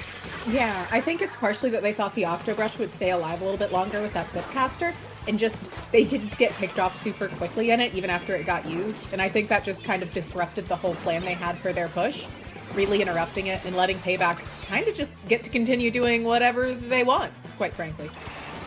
About a minute 10 left to go here, and hold on, let me switch to a different. PayBack's do you have visual? Happy to be where they're at. I do. Okay. PayBack's still doing quite well.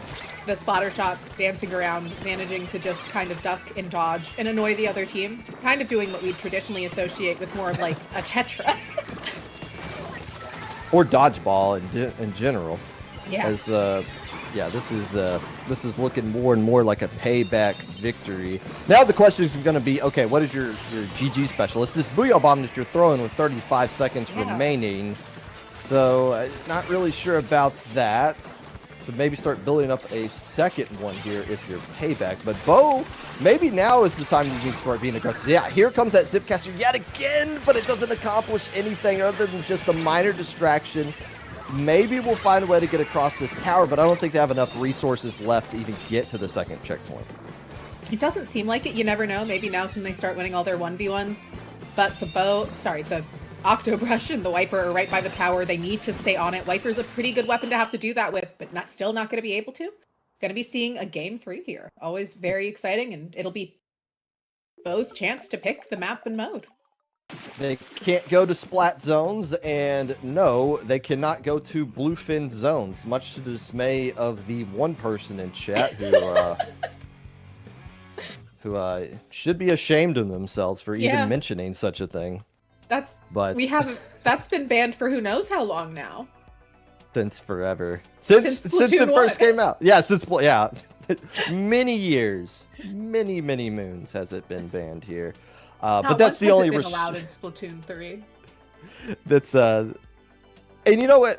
I'm gonna go off tangent from what this match is right here. I'm gonna focus on the match.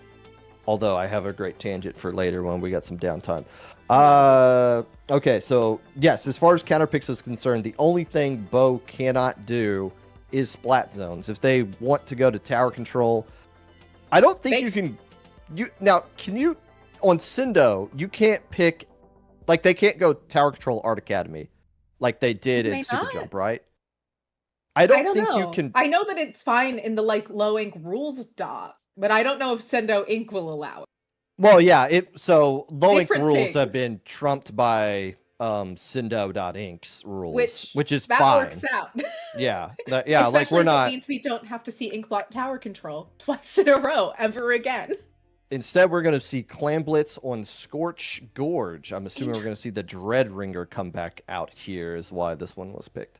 Yeah, it's also a pretty good Rapid Blaster Pro map. Should have a lot of great angles here, especially if they're not having to go up against a pencil. They'll kind of have pretty free range to play around these ledges. And we'll see what kind of comps are coming here, especially with all the brushes they're using as well. Right. The brush, the wiper. We saw the Zipcaster be attempted several times. If any of them just kind of pop off, in all honesty, maybe No Bow wins that game, and maybe we're already done with this match.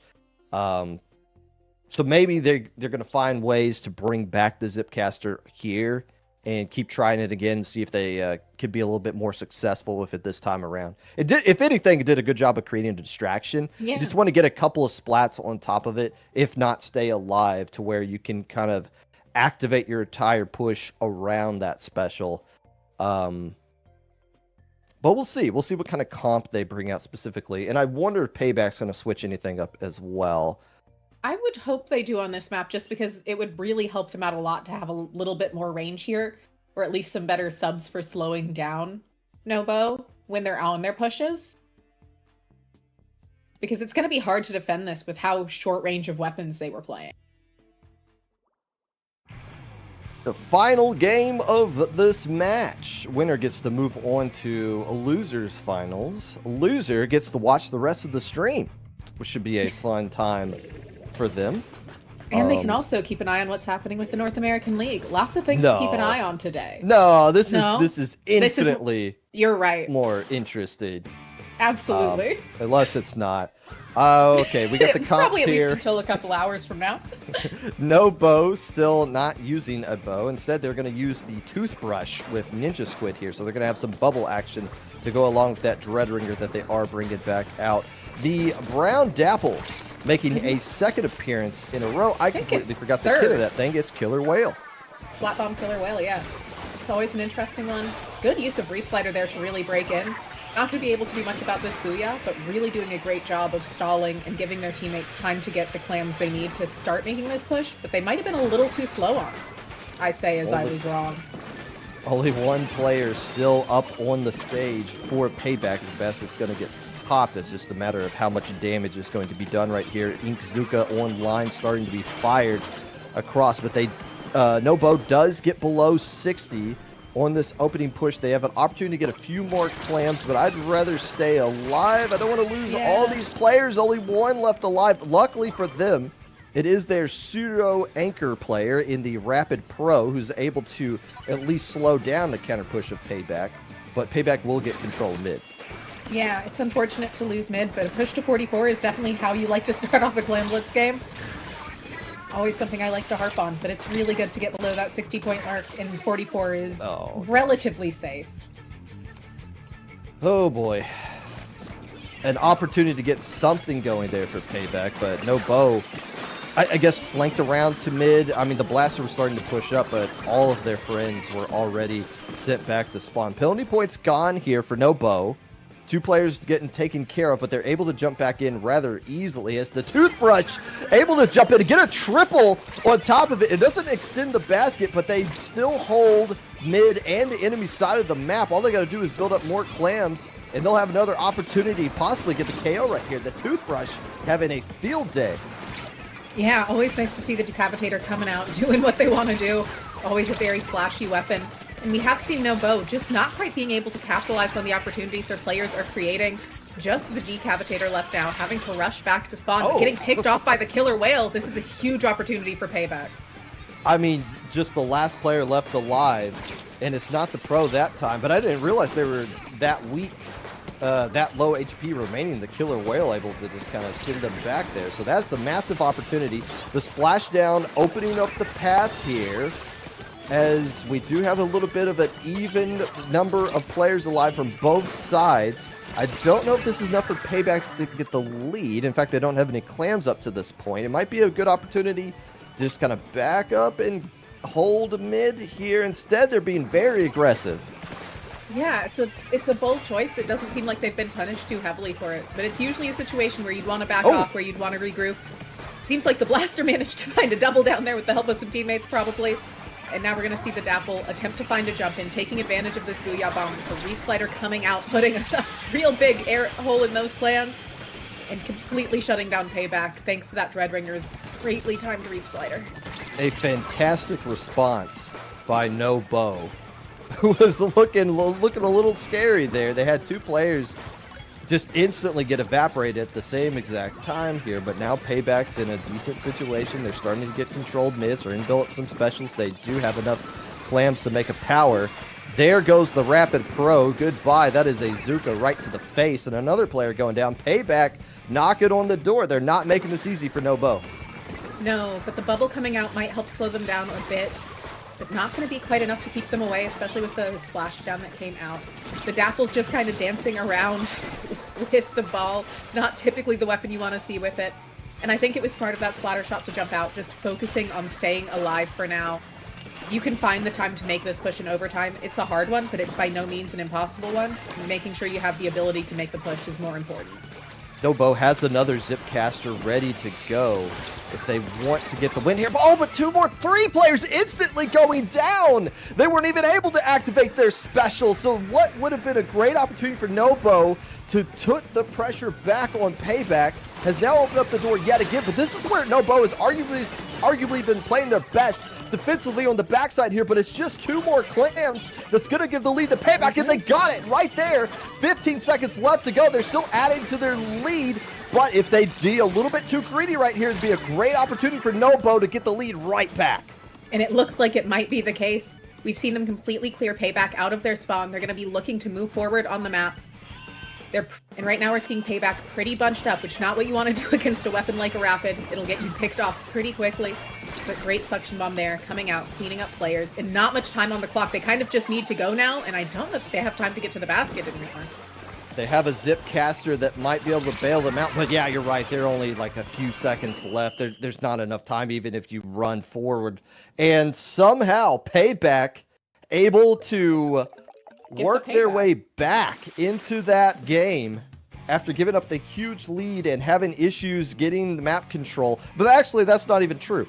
I think if you look at time of possession of mid, PayBack had it for such the longest time, but No Bow was doing just a fantastic job of losing a player or 2 here in mid, but coming back and doing great defensively on their own side of the basket until they were a little aggressive in that neutral state with about a minute left to go, and it just backfired against them. I don't think that's the wrong move. Obviously, they lost, so you can say, yeah, they should have been more defensive in that final minute. But I think the right play was to keep the aggression up, was to put the pressure on PayBack to burn specials defensively. They just lost fights. They couldn't all of their players losing fights at Yeah. the absolute worst time, and it cost them the whole match. Which is always unfortunate to see, but it's a good learning experience. It's a good VOD review experience, special. Actually, I take that back. Now looking back at the replay, they didn't. They weren't being aggressive. It was just one player. I think it was the toothbrush moving forward, and maybe nobody else moved with the toothbrush because they got splatted in mid. So maybe they weren't being extra aggressive. Maybe they just weren't on the same page with what they wanted to do. Definitely something to learn from that one, though. Which is always useful to see, especially in a tournament like Low Ink, where a lot of these players played together enough for it to be very worth VOD reviewing and really nitpicking through and figuring out what needed to change to switch that to a win, because it definitely was a winnable game for them. And now, as we say goodbye to no Creith, no Bow, unfortunately no podium here in this Low Ink, but 4th place isn't nothing to sneeze at. We are now going to be moving on to Losers Finals, which is a position that Anarchy Stars is very familiar with. They won Losers Finals last month against X-Name 3-1. And now they find themselves back here yet again, this time taking on PayBack, who hasn't accomplished anything other than a couple of Gamma Bracket appearances, now guaranteed at least 3rd place in this tournament, if not better. Not bad to see for a first time in Alpha Bracket at all. Should be exciting to see how they do here against Anarchy Stars, since you've said they have a good bit of experience in this. Oh, and by the way, PayBack, once again, has been playing their entire tournament in Losers Bracket. They lost in the first round of winners to 3 Elves, 1 Santa. They lost 2-1, by the way. So they've come the closest to beating this team all day long. And now they won against Saturday Night Speedle 2-1, Carmeshi Colony or 2-1, 2-0 against a team name I can't pronounce, 2-0 Starfish and 2-0 No Bow, or 2-1 No Bow. A 2-1 in which they were losing very convincingly, I guess you could say, in Game 3 and able to find a way to get the dub there. Anarchy Stars, like I said, experienced in this particular situation. But so that means experience in this situation from the standpoint that they were in winners finals last month as well. So they know how to manage that break. They're not going to be one of those teams that's going to be coming into this set like, oh, we've just been playing Fortnite for the last 30 minutes, or, you know, they hopped on Elatro, started really figuring out those numbers. They got the right kind of format that they want to use for their break. So they should be coming out in this one with the best version of themselves. We'll see how PayBack deals with it. Game 1, Splat Zone's Robo Ramen. Always an interesting one to see.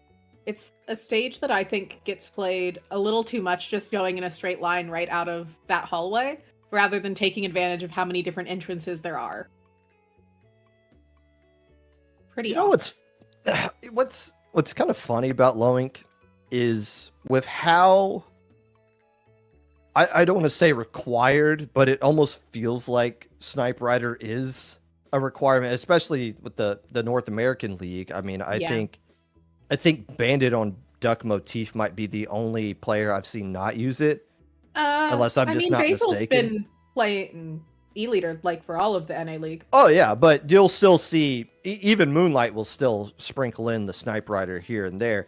But what's funny is in Low Ink, you would think we have a rule that says you can't play Snipe Rider. In fact, maybe I should check and make sure nobody on our staff like typed it in like, hey, Snipe Rider's banned, because nobody uses it. And this is one of those maps where it's just like, oh my gosh, I cannot get a splat on that Snipe Rider for the life of me. Well, you don't have to worry about it because nobody uses it here, in Low Ink at least. So we'll see how this goes. It should be very interesting. It's always a stage that really kind of lets teams figure out how the rest of the set's going to go. It's one that very much so allows for a lot of experimentation, and definitely some unique comps can work here. So PayBack being so short range might not be too much of an issue if they use their specials really well. They just don't even have the mid-range weapon they're using, which is the one concern I have. consistently with them.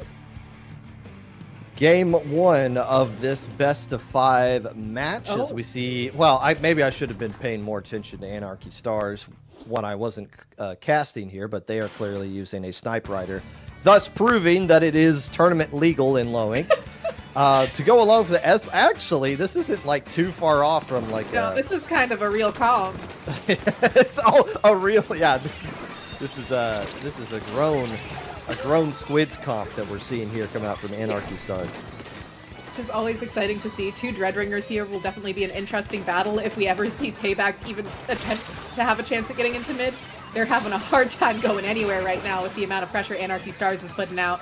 Those Reef Sliders are not getting near the zone. So the issue I was kind of talking about with this one is you really see an issue when it comes to getting a splat on the enemy Snipe Rider on this stage in particular, and well, you're kind of set up to get splatted by them. But they do have the Ink Zuka, and you saw them fire the Zuka as a way to kind of back Riv up.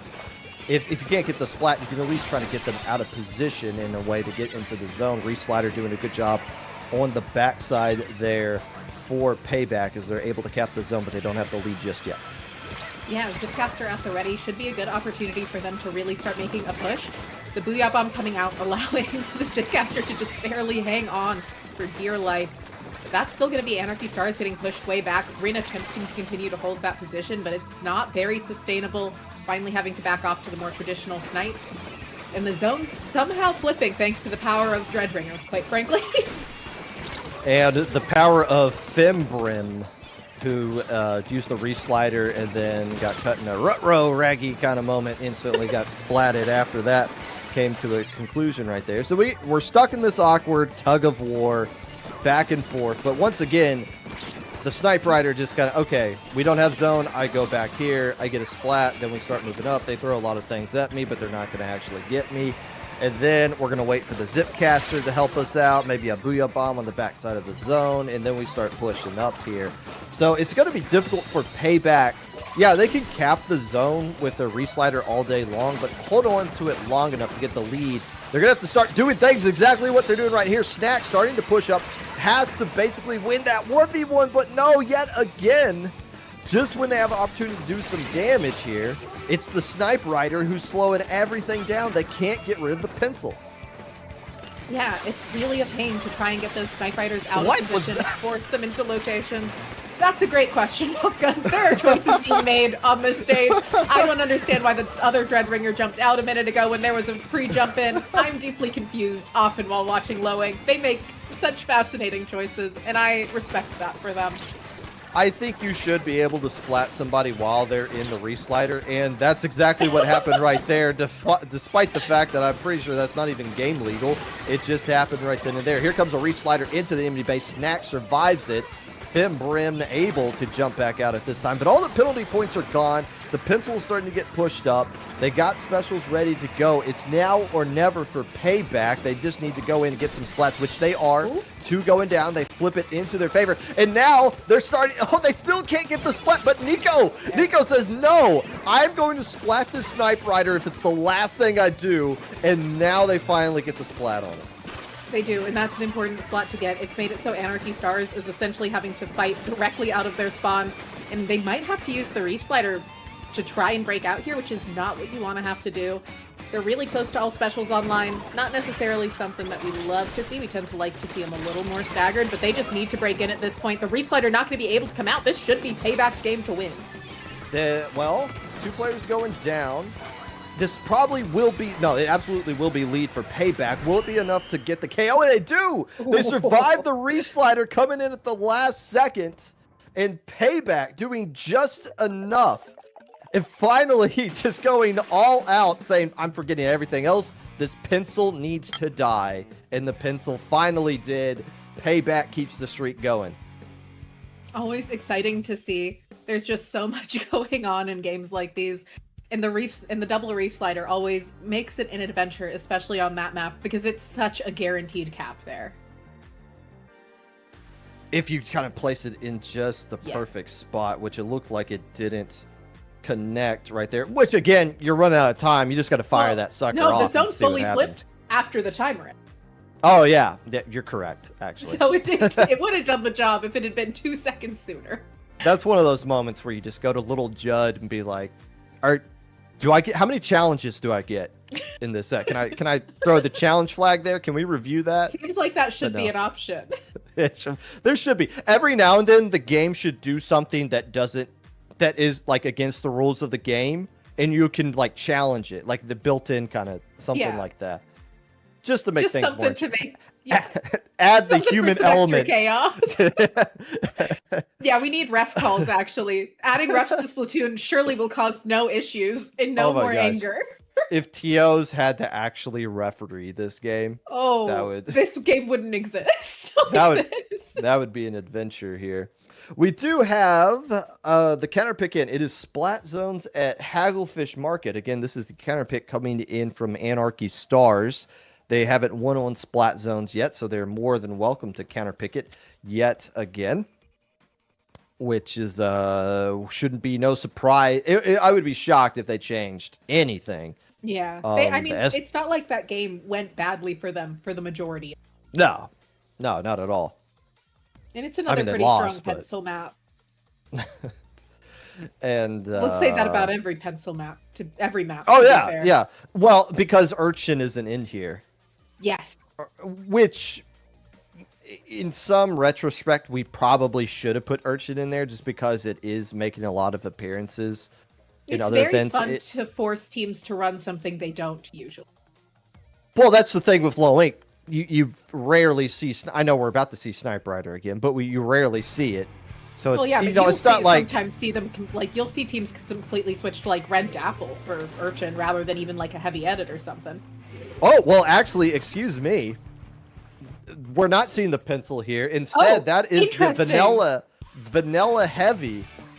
Interesting. Now, I know one Lowing staff member is beyond thrilled to see that get pulled out here, but oh my goodness. I wonder And why now- that over the heavy edit here. Or, yeah, or do they not have soda at all? They don't. They're No, doing they don't. cordless. That's why I'm so confused about it. They must but- really want that wave breaker to and do something Sprinkler? for them. Oh, did the wave breaker get the splat right there? Maybe. We'll give credit. That's why they wanted to pick it. They knew the Dapples was going to stand right in front of it. 40 did. chess. They knew exactly what the Dapple was gonna do. I mean, surely if they knew it. Well, actually, to be fair, if you ever are against a Tetra, Wavebreaker is about a Tetra's worst enemy in the entire world. I mean, that makes sense, but Dapples There's have no kind of made Tetras obsolete at this point. The case in By a point, mile. as you're seeing right there, Zipcaster being used here.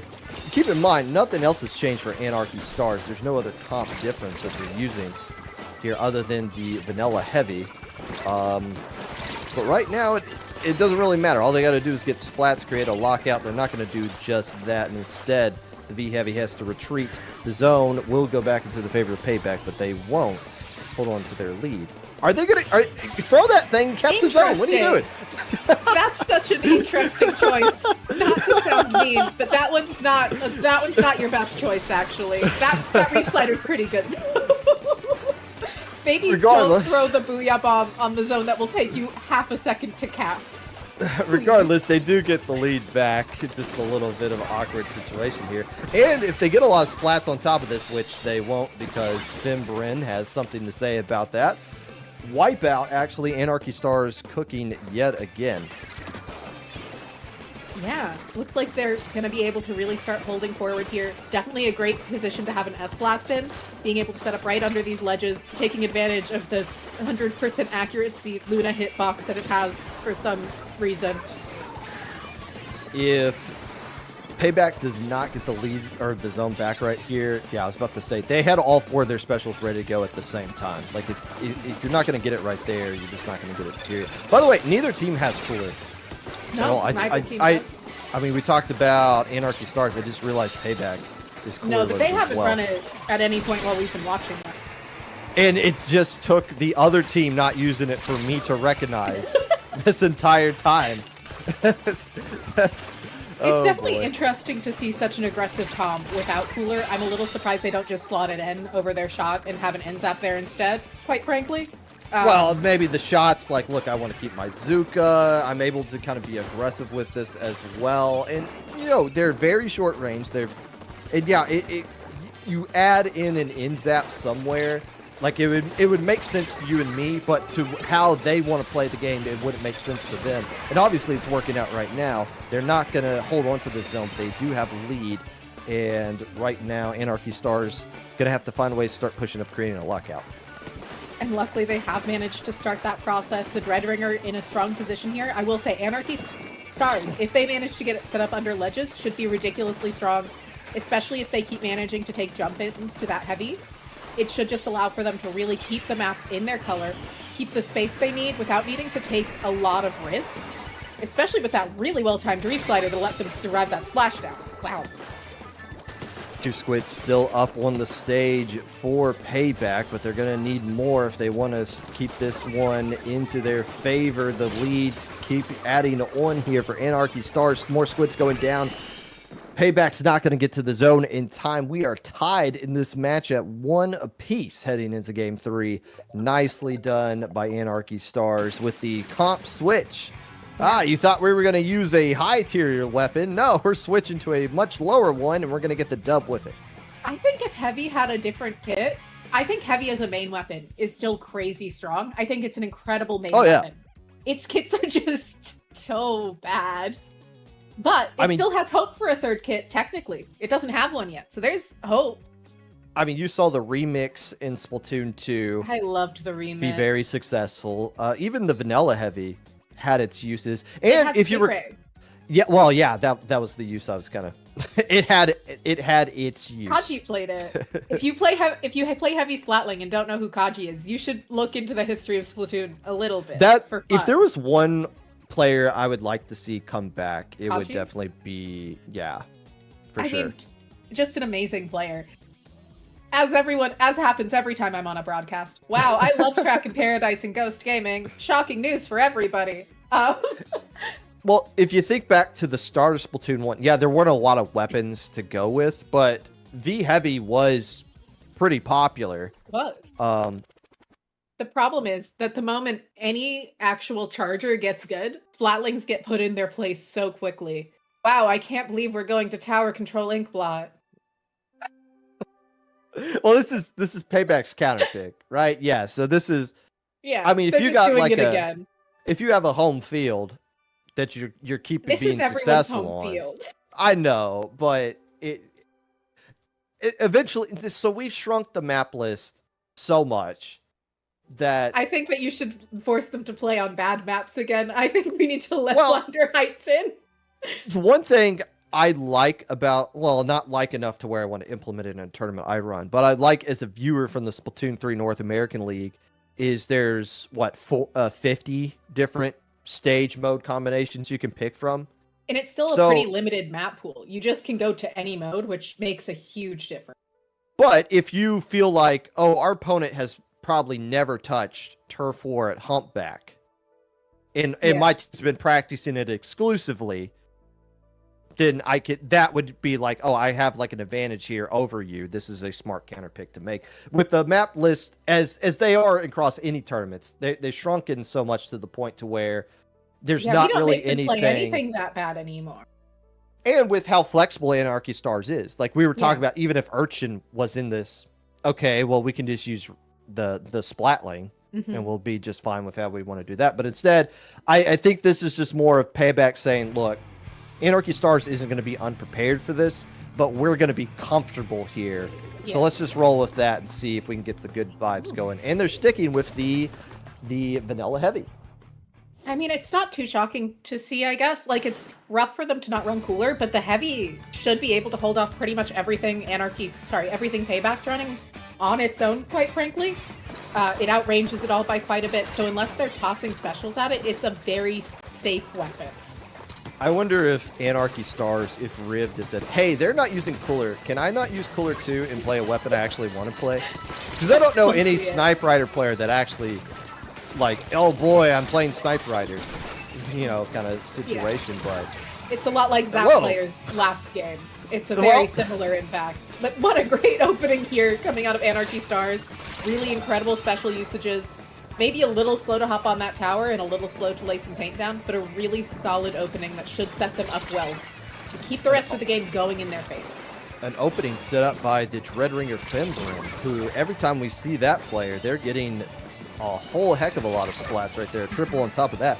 But it hasn't resulted in anything. Sorry for the hiccup, as things have kind of stalled out here a bit in the middle, although the orange team in Anarchy Stars now trying to find ways to push up. Having a lot of difficulty getting up that ramp. Well defended by PayBack. PayBack doing an excellent job here, not allowing Anarchy Stars to move forward. Just their Slotling player left, forced to jump out. Not going to be able to keep holding that position. And look at how much turf PayBack is laid down in just like the half second they got to have mid. Look how quickly as well. Oh no! Okay. Okay. It's Fair been a enough, while. PayBack. Inkzuka hasn't been like as annoying as it has been in the No. past, so we'll give praise right there. Nice double there by the Inkzuka. You have That to might try for open him the now. door for PayBack to actually get a insurmountable lead at this point. Yeah. And I mean, this push isn't done quite yet. Just the blaster left up. Seems like they're still in that space. They do get taken out. Nice cleanup. And hopefully Anarchy Stars is going to focus on painting up. And that's a bad time to have Oh. a DC if you're PayBack. Oh boy. Push past 50, not when you want to see it. Well, the winning team had to push back 50, but they have to stop playing to get this. So they're continuing to play this out. So this is going to count. Yeah, But this there's- is definitely going to count. Yeah.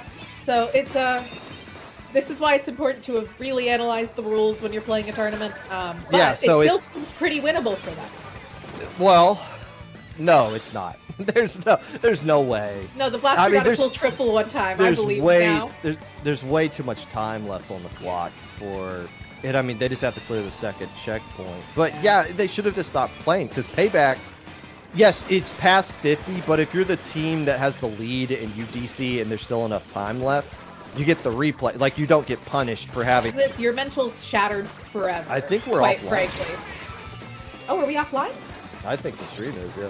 Oh, Yes, at least for Twitch we are. yeah, it's definitely offline on Twitch. Well. Meanwhile, Meanwhile, there's Splatoon, Anarchy Stars does win. which So to be expected with the DC. But this is why it's so important to read the rules and know the rules as well as you possibly can, quite frankly.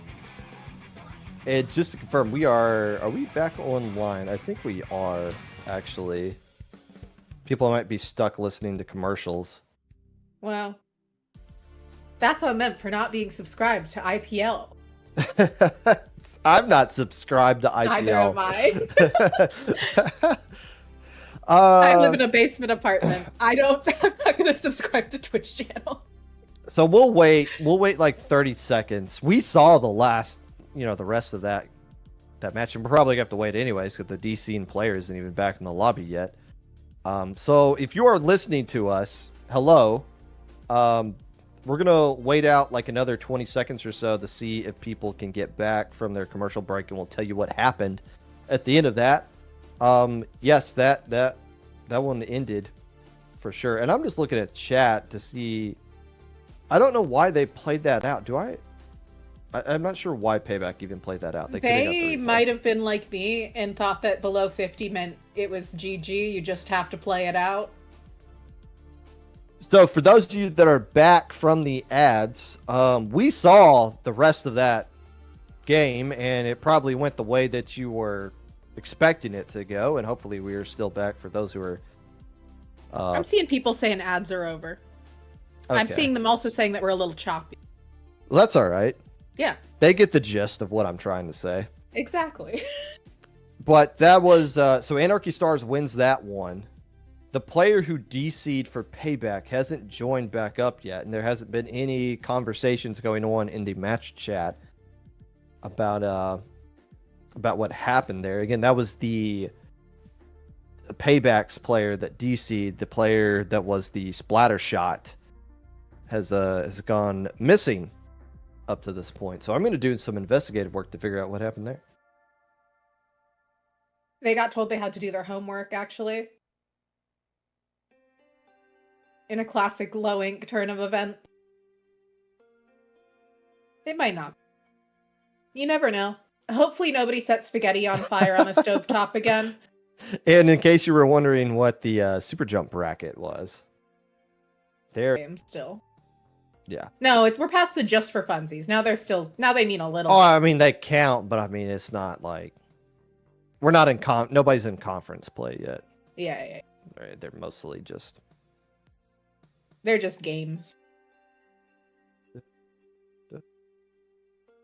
Cool. Seems like we might be back. We could be.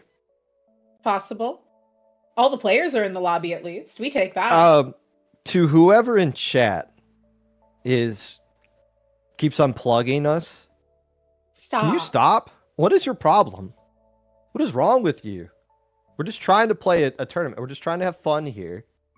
Look, And we for get we're some not the reason- North American League. You don't need to unplug us though. Yes, and I'm tired.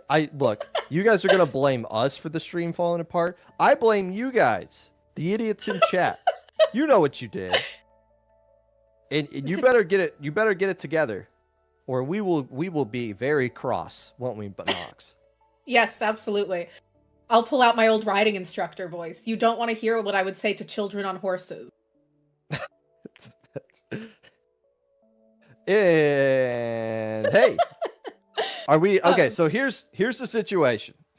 Yet again, to recap, player DC'd for payback in game 2, game We 3. DC'd also. We from well, Twitch. actually, we didn't DC in the game. We saw the whole game, so That's- there's no. Oh my gosh! And Combo, wait, quite frankly. that's a player That's the from other Anarchy team! Stars. That's the opposite team having an issue now. Well, surely they replay this. Please, guys. I believe Please, in your yeah, ability cancel. to replay the game.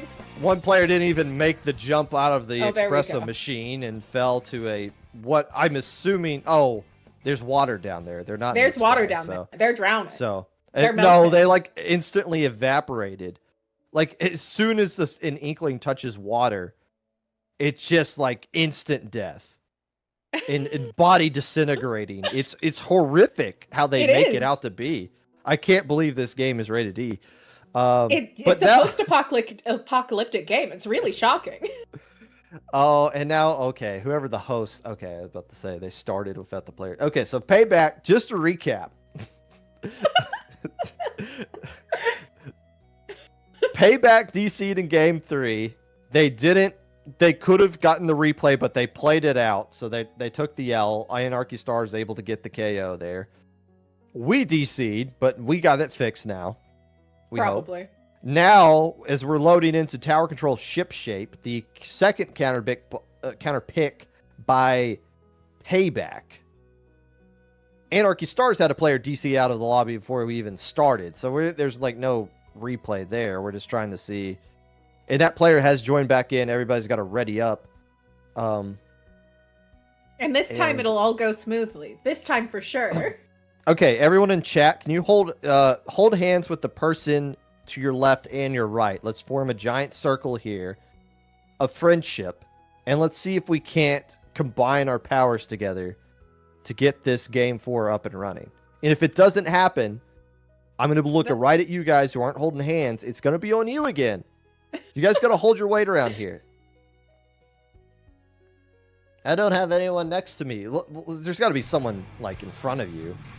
Yeah. You know, we're not by ourselves here. We're You've got to community. figure it out. Hey, there's 4 players from Anarchy Stars. There we go. And there's 4 players from Payback, and they look ready for a fight. Coming And out we with have a a slosher. The longer, what a massive range increase for Payback here. That's basically their anchor weapon at this point. Yeah, which not what you traditionally use the slosher for, but you gotta do what you gotta do sometimes. And that's the blaster player who switched Yeah. off the slosher. Okay, so they don't have blaster for this map, but they do have ink strikes ready to go.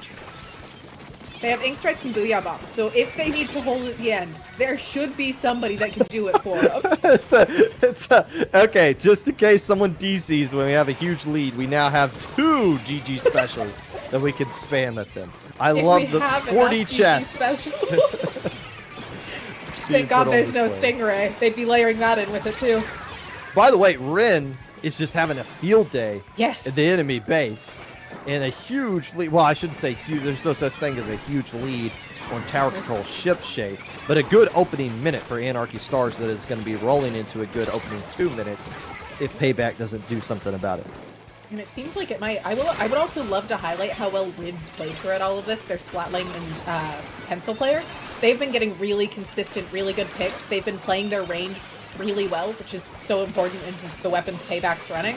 Just awesome to get to see good Splatling play. Not something that gets a lot of play these days, so I always like to highlight it when we can.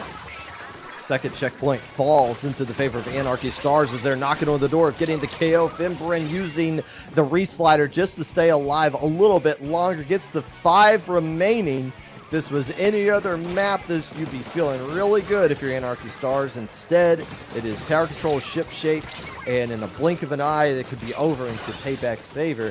And there's the wipeout. But the tower is just now getting to mid. However, it's a great opportunity for PayBack to get set up to go on the offensive.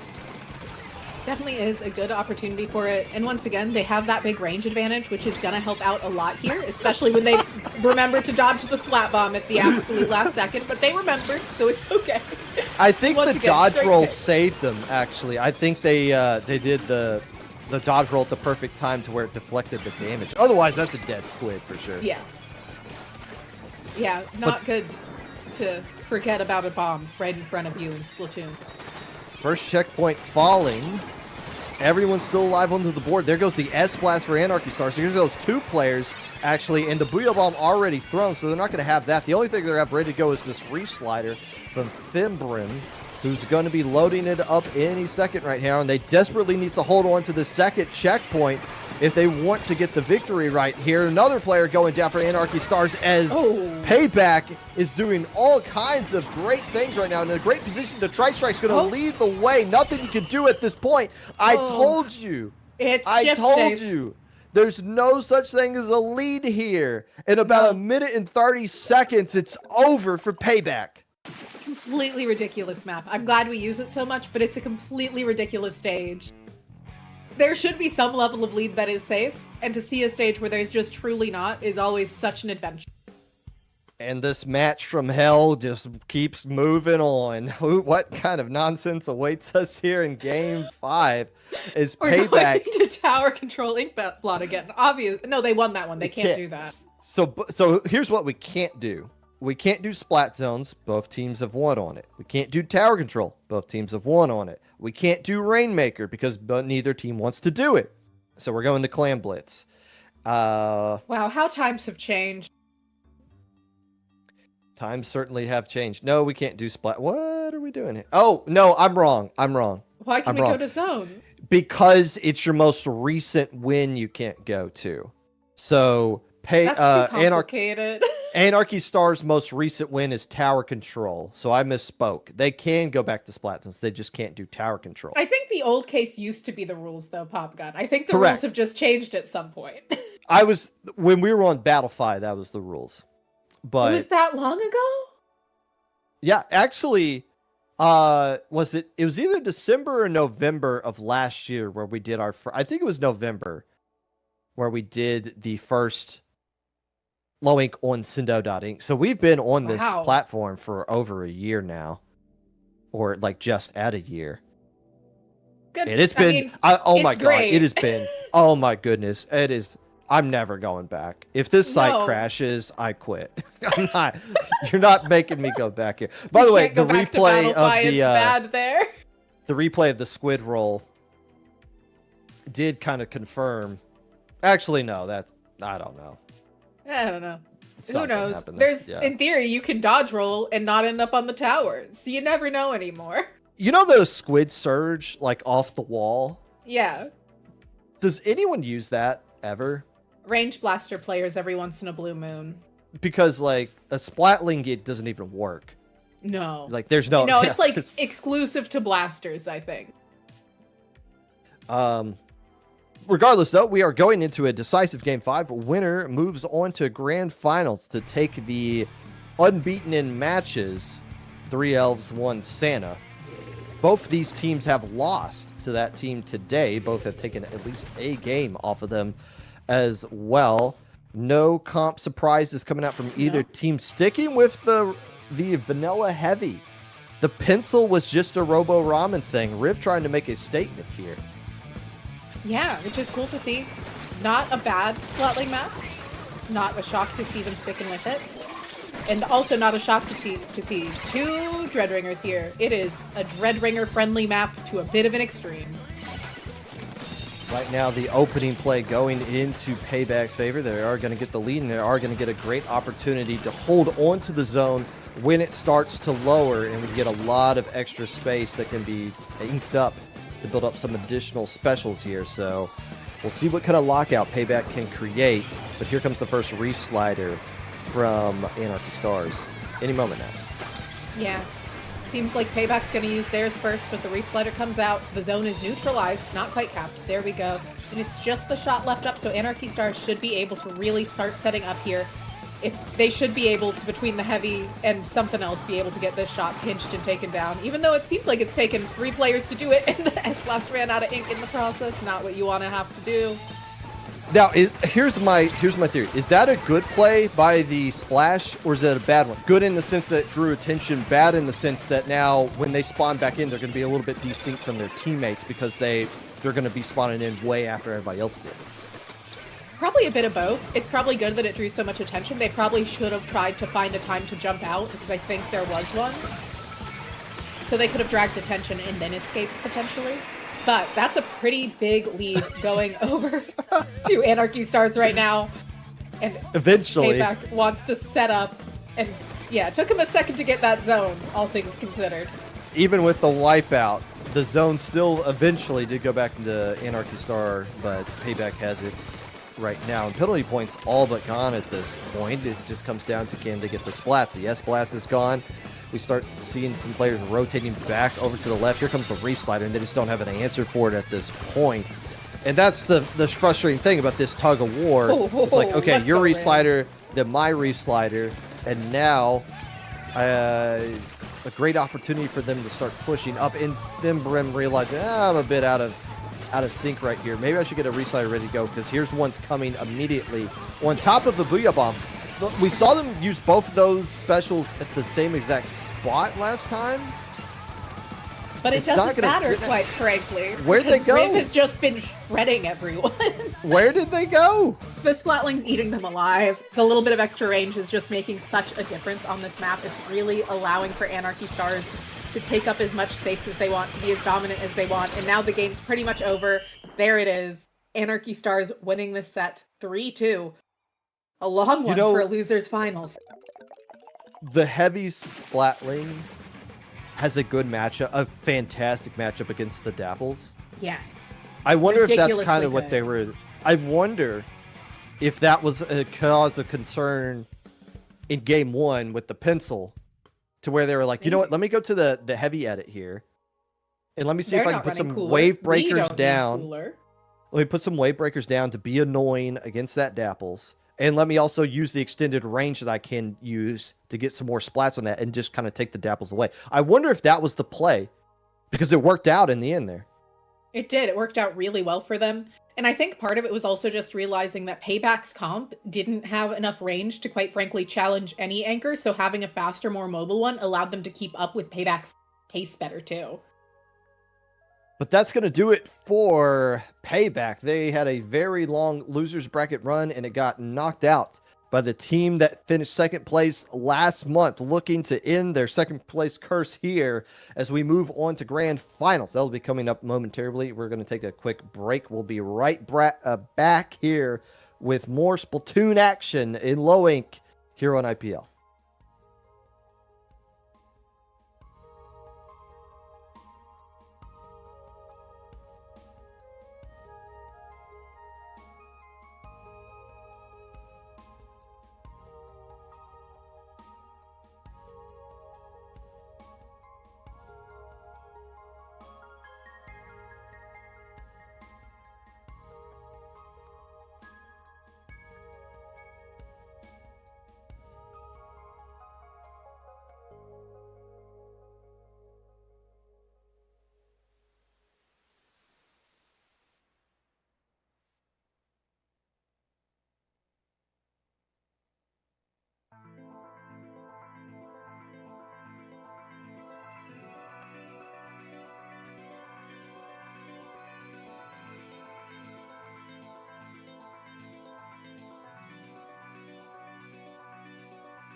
Hello, friends. Welcome back to Grand Finals of Lowing.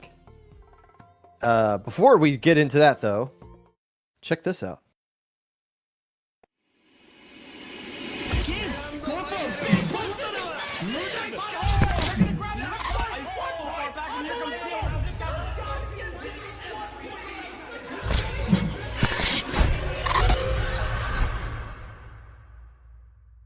And with that, the stream comes to a close. Congratulations to our winners once again and every player that has shown their strength on the battlefield. That is the end of the stream. Hopefully, I'll be seeing you next time. Bye-bye. Yeah, that was so fun. Okay, I'll see you guys next time then. Bye. Dude, I gotta play a tournament.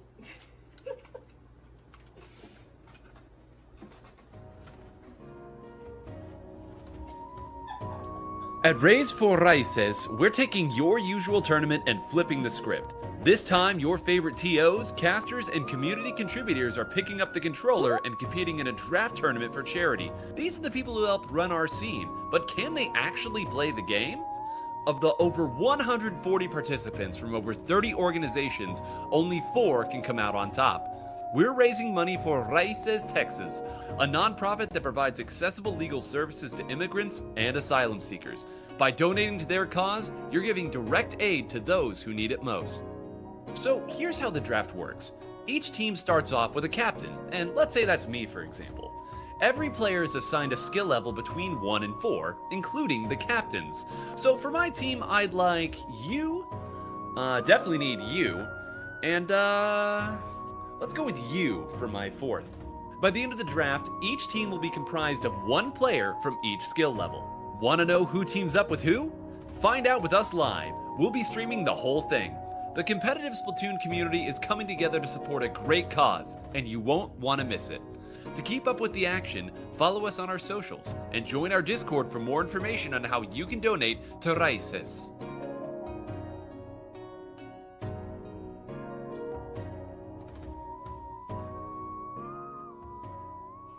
And you can catch the stream of that tournament in 6 days from now. And you can watch me playing it badly. Oh, you're in that? I am. I can't imagine I'm going to do well, but I'm going to give it my best. Well, I believe well, actually, no. I know for a fact one of the donation goals was me wearing a Miku wig. And the goal for that has already been surpassed. So As it needed to happen, quite it frankly. did. By the way, big shout out to our teams who have been waiting patiently for grand finals here. We have 3 elves, 1 Santa, and I believe Larry is the designated Santa because, quote, they are old. And I don't know any old people that use an octopus. I guess Sigurd uses a roller. That's kind of the similar-ishness Similar there. enough. And Sigurd is definitely older than me. But the octopus with the Kraken is what's being put on display here by 3 elves, 1 Santa. Yeah, the Comet's Octobrush. I want to say.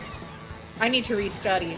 But that Kraken doing some hard work there for Larry, chasing people down, forcing him to run off, and really making it so Anarchy Stars can't set up anywhere they want to, and it seems like they're sticking with that heavy edit. Maybe it really was an exclusive thing for Robo. Our Anarchy Stars coming off a emotional Game 5 win that they did last month as well. So they've been in grand finals before against a juggernaut team, and now they're facing yet another strong opponent this time around as Anarchy Stars is going to get the lead, and they have a reslider. Can they find a way to use it here to extend their lead? Seems pretty likely, especially since they took the time to wait out the Tenta missiles. Now going to be able to use it to help hopefully survive against this Kraken. Managing to come out, but not in time for the Kraken to not splat them.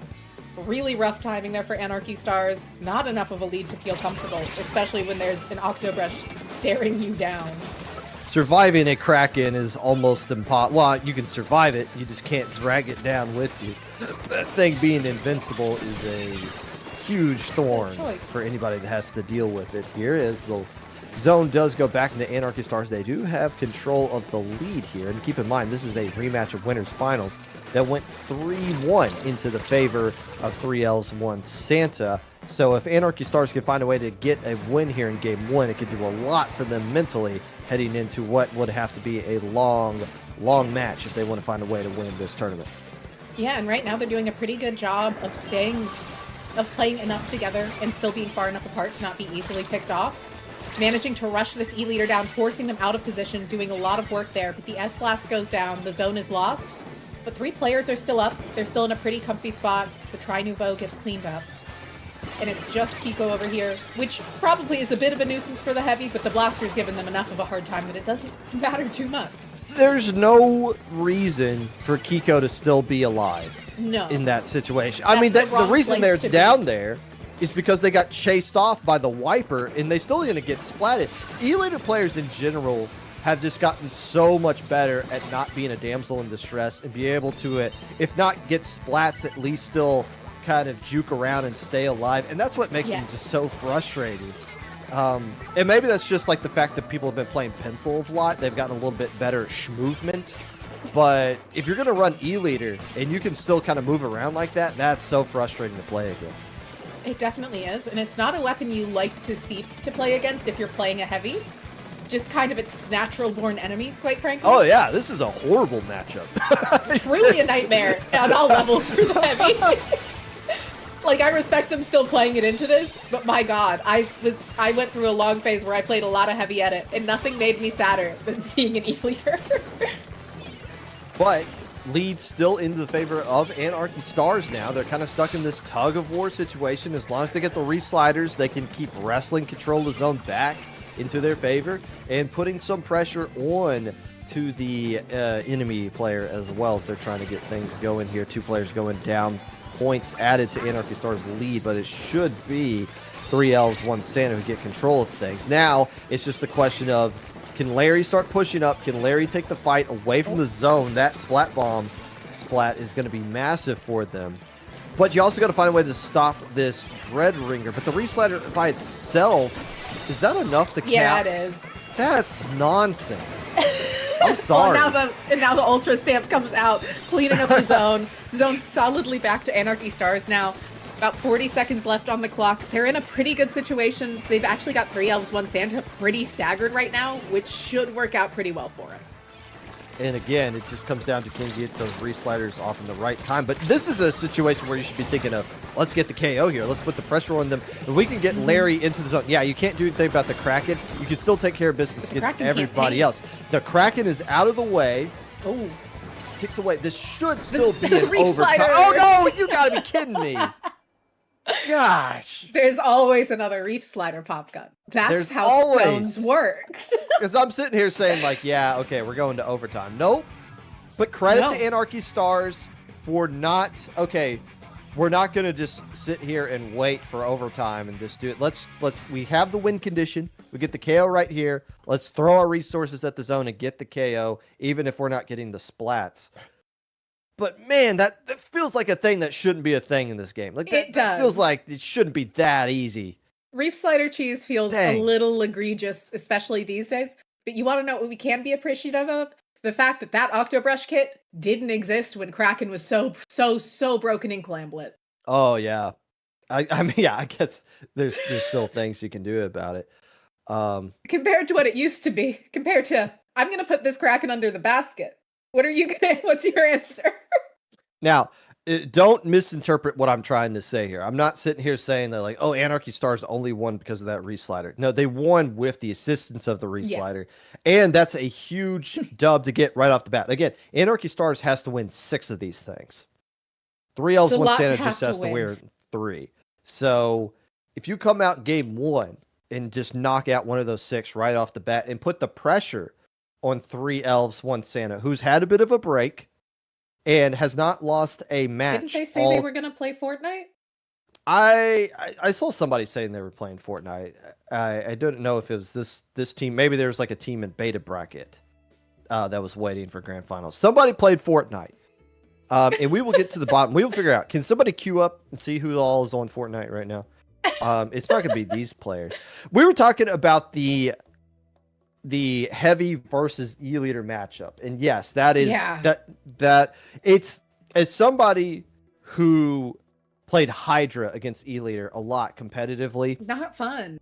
There's a way around it. It's if the other E-leader sucks, you can completely ignore it. You can completely ignore it. But if you're going to do this, which that's not the vanilla anymore, are they using the Kraken? Yeah, they are. Yeah, they're using the Kraken. Huh. And now they have 2 buckets. We haven't seen them have 2 buckets before. There's no, that's not true. This is remember they dropped the blaster for ship shape. No, that was the other team. That was PayBack. Oh, you're right. I'm thinking of PayBack. So yeah, double bucket here. They got the Kraken, and that's point sensor as well, the sub on that. I have to say it because you're not used to seeing that Splatling in general. But the Splatling versus E-leader matchup, it's not unbeatable. It's not unwinnable, even against the good E-leader. You just have to really be good at hugging those walls and recognizing, okay, this E-leader's in this certain spot. I just can't control that spaces. Unless you feel like you're not going to respect the E-leader and just go for it, which a lot of times in solo queue that works. In tournament Less play, so in this we'll set. see. Yes. I guess it helps them out a little bit that it's a scope, so it's a little less mobile than it otherwise might have been. But yeah, I personally would not like playing heavy into this as somebody that's done it a decent bit. But I respect seeing it. I especially respect seeing the Kraken kit. It definitely allows for really aggressive, fast team play. I worry a little bit that they might be low on paint with their current comp, but I'm sure they'll figure it out, especially because Dreadringer can just turf the ground like nothing else. Meanwhile, 3 Elves, 1 Santa does have the Tri Nouveau, so we do have Soda back into the mix here. The Tri currently eliminated from the game. But there's another non-pencil Soda dispenser that can do a good job in the right kind of situations right here. You can be aggressive with it. You can use the Fizzy Bomb at a distance to kind of support your teammates. It's a lot of versatility that can come out of that weapon. It just doesn't throw out sodas at the rate of everything else. But you just need sodas at the right time, not constantly. That's true. And it's nice to see a team being willing to experiment with an idea like that. Not something we've seen a lot of play around. That this should be another opportunity for 3 Elves, 1 Santa to start setting up a push. But like we said, unless you KO'd on this map, you're not safe. As Anarchy Stars is well aware of, they lost here. PayBack Yeah, I'm beat them. surprised they counterpicked to it. Well, no, they didn't. maybe That was 3 Elves, 1 Santa. I've remembered how counterpicks work. Great news. that is. It is 3 Elves, 1 Santa. It's I would say it's been a long day. For us, it really hasn't. We have no excuse for this.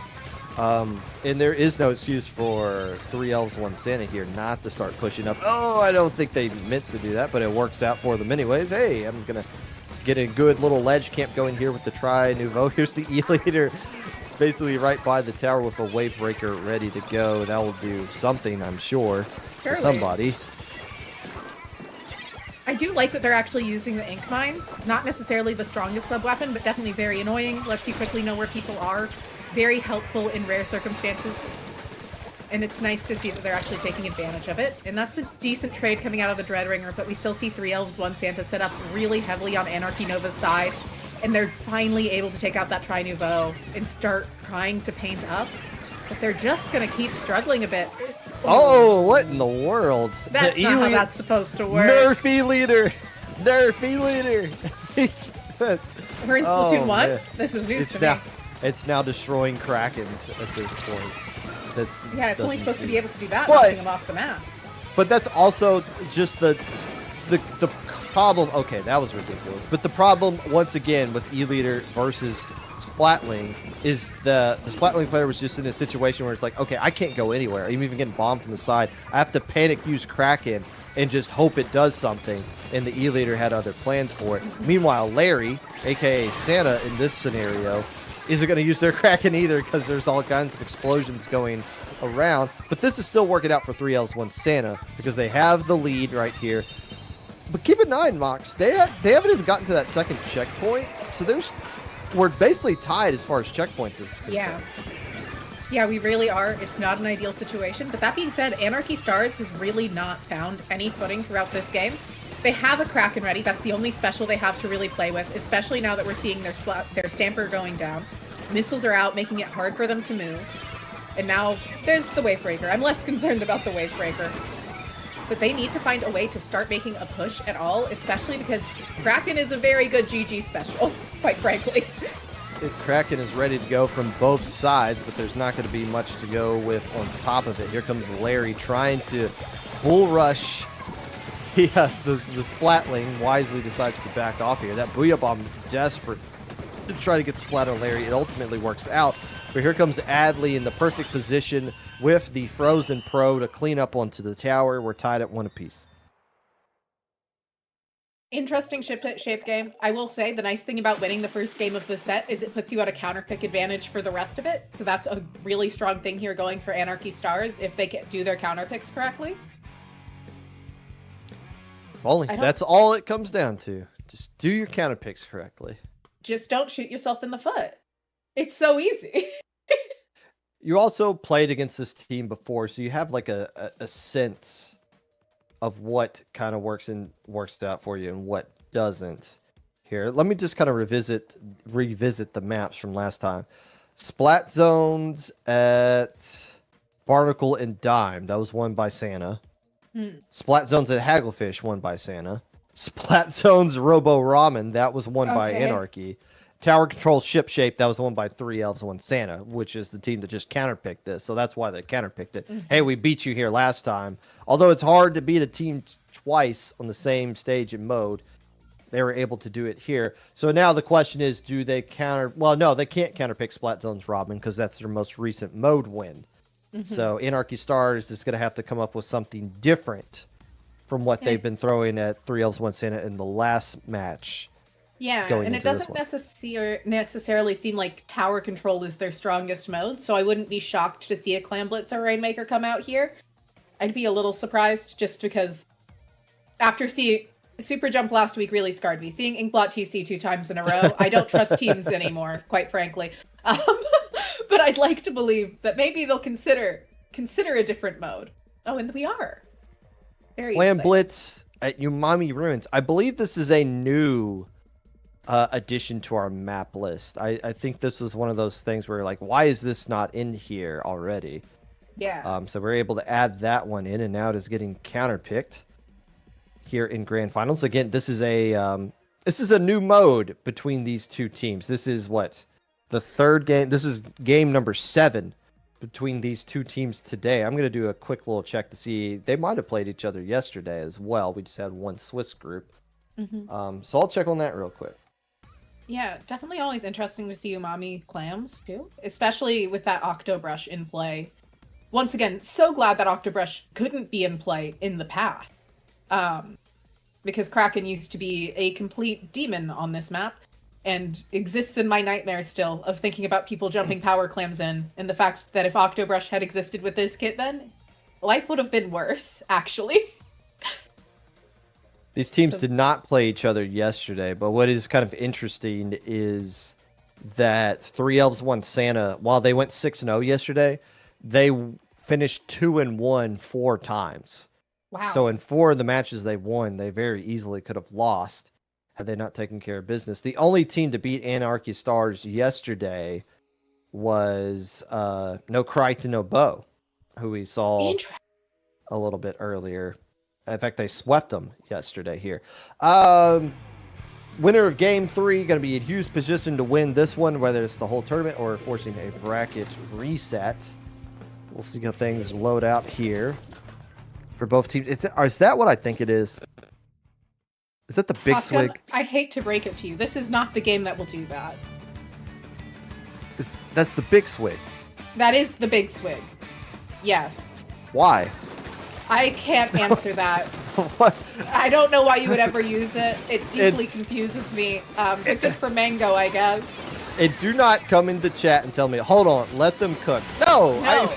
We're done letting you cook about Big Swig, actually. You don't get to cook about that one. It's got line marker and rain. We'll see how it works out. Oh, there it goes. There it goes. All the way up in the enemy spawn, erasing. But could a Carbon not have done it better? No, Big Swig. Oh, okay. Well, I mean, like, look, I don't know. I don't know. I'm just kind of shocked to see that kind of weapon put into play. Yeah. But this is coming from the team that's undefeated, so let's see how things work out. Yeah. Definitely seems like they're looking to try and just get back into mid right now. Anarchy Star is doing a great job of just holding down space, holding down control. Should be able to get a power here as this Ultra Stamp finds too. The power is made. Looks like it should be a solid push if they start throwing clams in. And Riv is actually back on that Snipe Rider, so they are back with Cooler. You know what? Big Swig might be one of those weapons where it's like, oh, actually, this was one of those things we just kind of slept on. Kind of like S-Blast initially versus where it is right now. I know Moonlight's been messing around with Big Swig. I don't know if it's that variant exclusively, but I know they had like a Big Swig comp that they were going to use to surprise someone at one point. I don't think it actually worked. But right now, Anarchy Stars with the lead. They got below 60 on their opening push. This is their counter pick here. And honestly, not a bad mode to go up against an E-leader. Really not. It's a pretty solid choice to take a charger player here pretty generally if it's not a snipe rider. And especially to have an E-leader here that can't really move around a lot. It's definitely a map that has a lot of angles the E-leader can't see, which is super helpful. And the Ultra Stamp is another great way of helping keep them at bay. The discount Zuka. Ooh, great timing there on that Ultra Stamp. That Booyah Bomb's going to come out at just the right time to throw off the rhythm of the E-leader. And here we go, Anarchy Stars continuing to add to their lead. They don't want to get too frisky, though. You want to back off at some point. You don't have a lot of clams. Don't want to feed into the grinder. Instead of trades will work out. That's a pretty solid trade. Just fine. By the way, the Splatling is gone, and the pencil is back out. Maybe, you know what? Maybe I had a little too much non-fun. Maybe there was too much faith. We tried the Kraken. That didn't work. Let's just go back and see. At that point, they're at least trading with the E-leader. Yes. You got to take that. No, and I mean, it's a really great trade, too, especially since you're in the E-leader's range. Being able to hit the 2 shots you need in the time that E-leader hits their 1 makes such a huge difference in a situation like that. Really allows your team to keep holding mid while you're down, which, if you're not going to be able to jump into your anchor, you better at least be able to hold mid. Here comes Larry around the backside, trying to make something happen, gets splatted on top of it. And, a great opportunity for Anarchy Stars to add to the lead here. 3 elves, 1 Santa's really been struggling to get anything going. They've been basically just trying to play whack-a-mole at this point in their own spawn. Yeah, they got a lot of clams they can throw in there too. Rin not quite getting any in, but teammates able to follow up, pushing down to 22, very solid.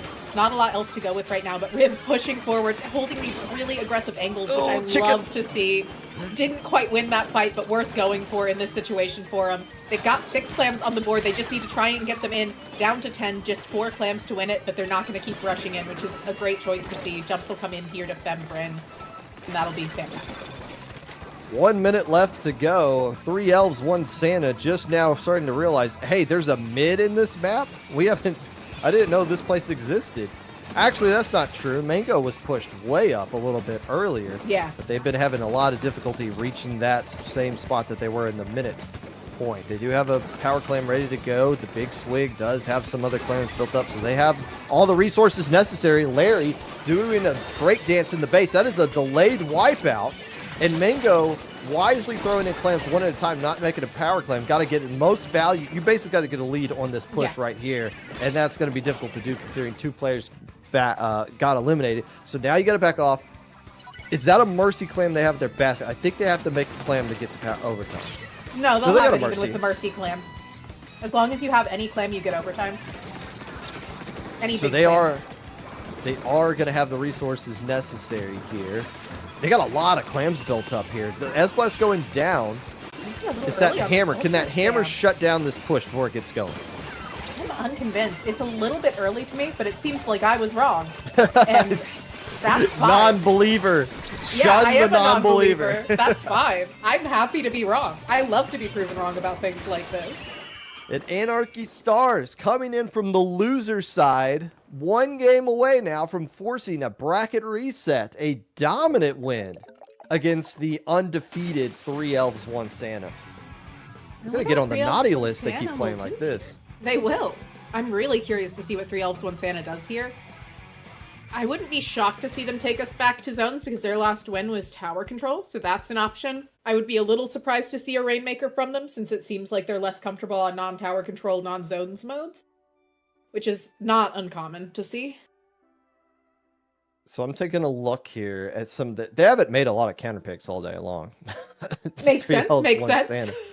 Let's see. They did... Actually, it's interesting. 3 elves, 1 Santa against PayBack did counterpick Clam Blitz at Umami Ruins, which they won. So that's one of the counter picks they like to use, or maybe at least against PayBack. Well, against PayBack, they have so much range that it would be really easy to keep them from pushing through that choke. Whereas with Anarchy Stars, they lose that advantage. And it's been a while. I'm not like advocating for this, but we haven't seen Rainmaker in a bit. I'm always happy to see Rainmaker. The only thing they can't do is tower control, because that's the mode they've most recently won on. And they are going to go with Rainmaker. It looks like it's Scorched Gorge is the pick. Interesting.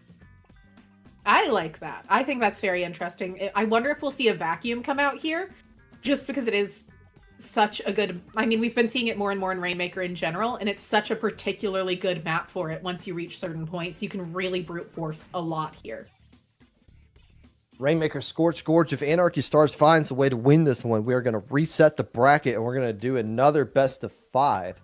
This is it's on 3 elves, 1 Santa to win 2 in a row here, and if they do that, the tournament's over because they have come into grand finals from the winner's side.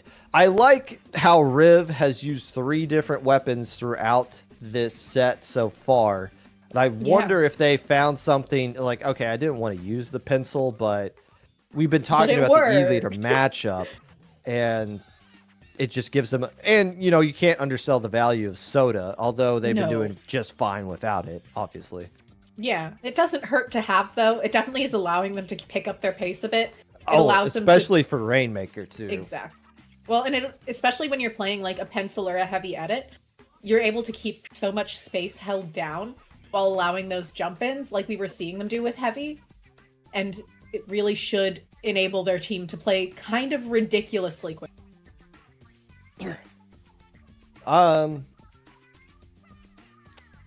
Yeah. Let's do this. Let's do this. Game 4. Game 4. Potential Rainmaker. bracket reset. The first time you and me have done a Rainmaker today. And it could not have been... It came a little bit too soon for my liking. Mango doubling down. This is a different big swig now. This is the one with... Is that Vacuum? That is Vacuum. Yeah. So okay, I can respect this a little more, actually. So Vacuum, very popular in Rainmaker, especially in the higher levels. I mean, it makes so much sense. The thing just completely protects the Rainmaker carrier and shuts down a push from a Rainmaker. Because you can... If you try to brute force into a Vacuum, and they're paired up with, like, but they Larry... can't just run past it a little bit. They could a little bit to get 2 points there, but if Larry is paired up, didn't let 3 elves 1 Santa get in, and now they're going to start pushing around that right side. But if they pair up Larry with Mango, Larry can basically have like a free tunnel to fight in whenever that vacuum is going. And also the Kraken, that's a splat essentially. You just chase the player off the map. They can't get back on. They're going to have to go all the way through mid and get canceled on top of that. But still, it looks like Anarchy Stars able to pick it up. Checkpoint cleared by 3 elves, 1 Santa.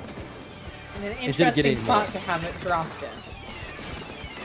I mean, if you had a bigger lead and you're 3 elves, 1 Santa, that's a great spot to put it in. But it's Anarchy Stars to put it there, unfortunately. Not quite ideal for them. Better than it being up on their plateau by a mile, I'll give them that.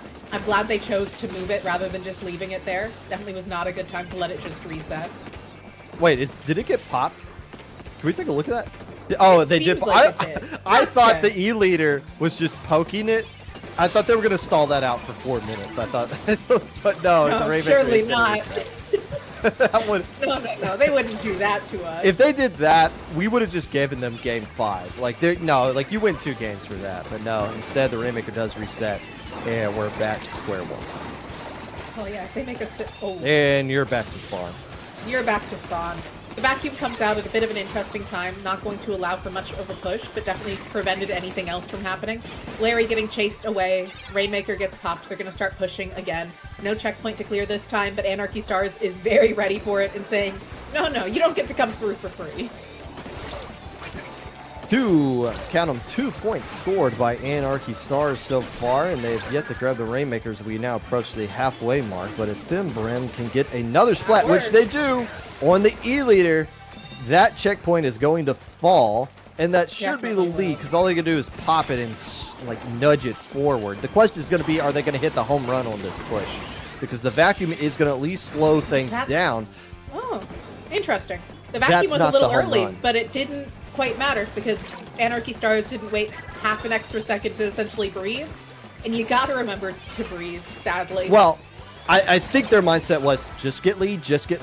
That's all we need. Now, could they have gotten lead in a like something where they can feel comfortable for this next 2 minutes and start stalling out in the corner? Yes, but I think in their mind it's like, look, above all else, just get lead. Why did Mango just stay there? What was that? That's a great question that we'll never get the answer to. Why did Fimbrim not just grab the Rainmaker that's about to reset? What are we doing here? There's a lot of choices happening on this screen. But here comes a reslider. Mango doesn't living. die to that? What is... There's stuff happening here. It's fine. Don't worry about it. The Viper's Is anyone still grabbing there. the Rainmaker? No. Zucky is just... Oh, The oh my Rainmaker's gosh. not. Oh, Guys. wait, what? Come on, guys. You gotta play Rainmaker a little better than this. I believe There- in you. I think there's some shenanigans going on here. Let's just... There's Okay. a bit of both, I'd say. Things have kind of calmed down. Oh. No, they haven't. That is not calm. That's not That is calm not at a all. calm. That is not But calm at nobody's all. deceived somehow. What is? Oh gosh! Oh boy. I keep in mind that what you are seeing on the spectator cam is not It's 100% what's going on in the game. But I can guarantee you there's some jank going on in the game. But Yeah. we're playing it out. The lead And that's currently all in we can Anarchy do. Stars' favor. And, you know, who knows what universe these players are in right now, but they're going to battle like hell to get out of it. Yeah. As Well, and some good news for Anarchy Stars here, if they want to see this bracket reset right now, is the Kraken's been used, the Vacuum's been used. They've now splatted those players, and they still have a Reef Slider that they've been sitting on for at least a good 15 seconds now. So they're in a pretty comfy spot, all things considered. Never gonna have mind. to start find ways to push up. They're not gonna have a vacuum. It's not ready to go unless they want to be a little bit patient And they here. only have Oh wait, they're 15 running out ticks. of time. The Rainmaker's gonna explode. And so as long as Anarchy Stars keeps this painted, they're in a really good situation. The Ultra Scamp coming out, completely running down the rest of 3 Elves, 1 Santa. They grab. That's bracket reset.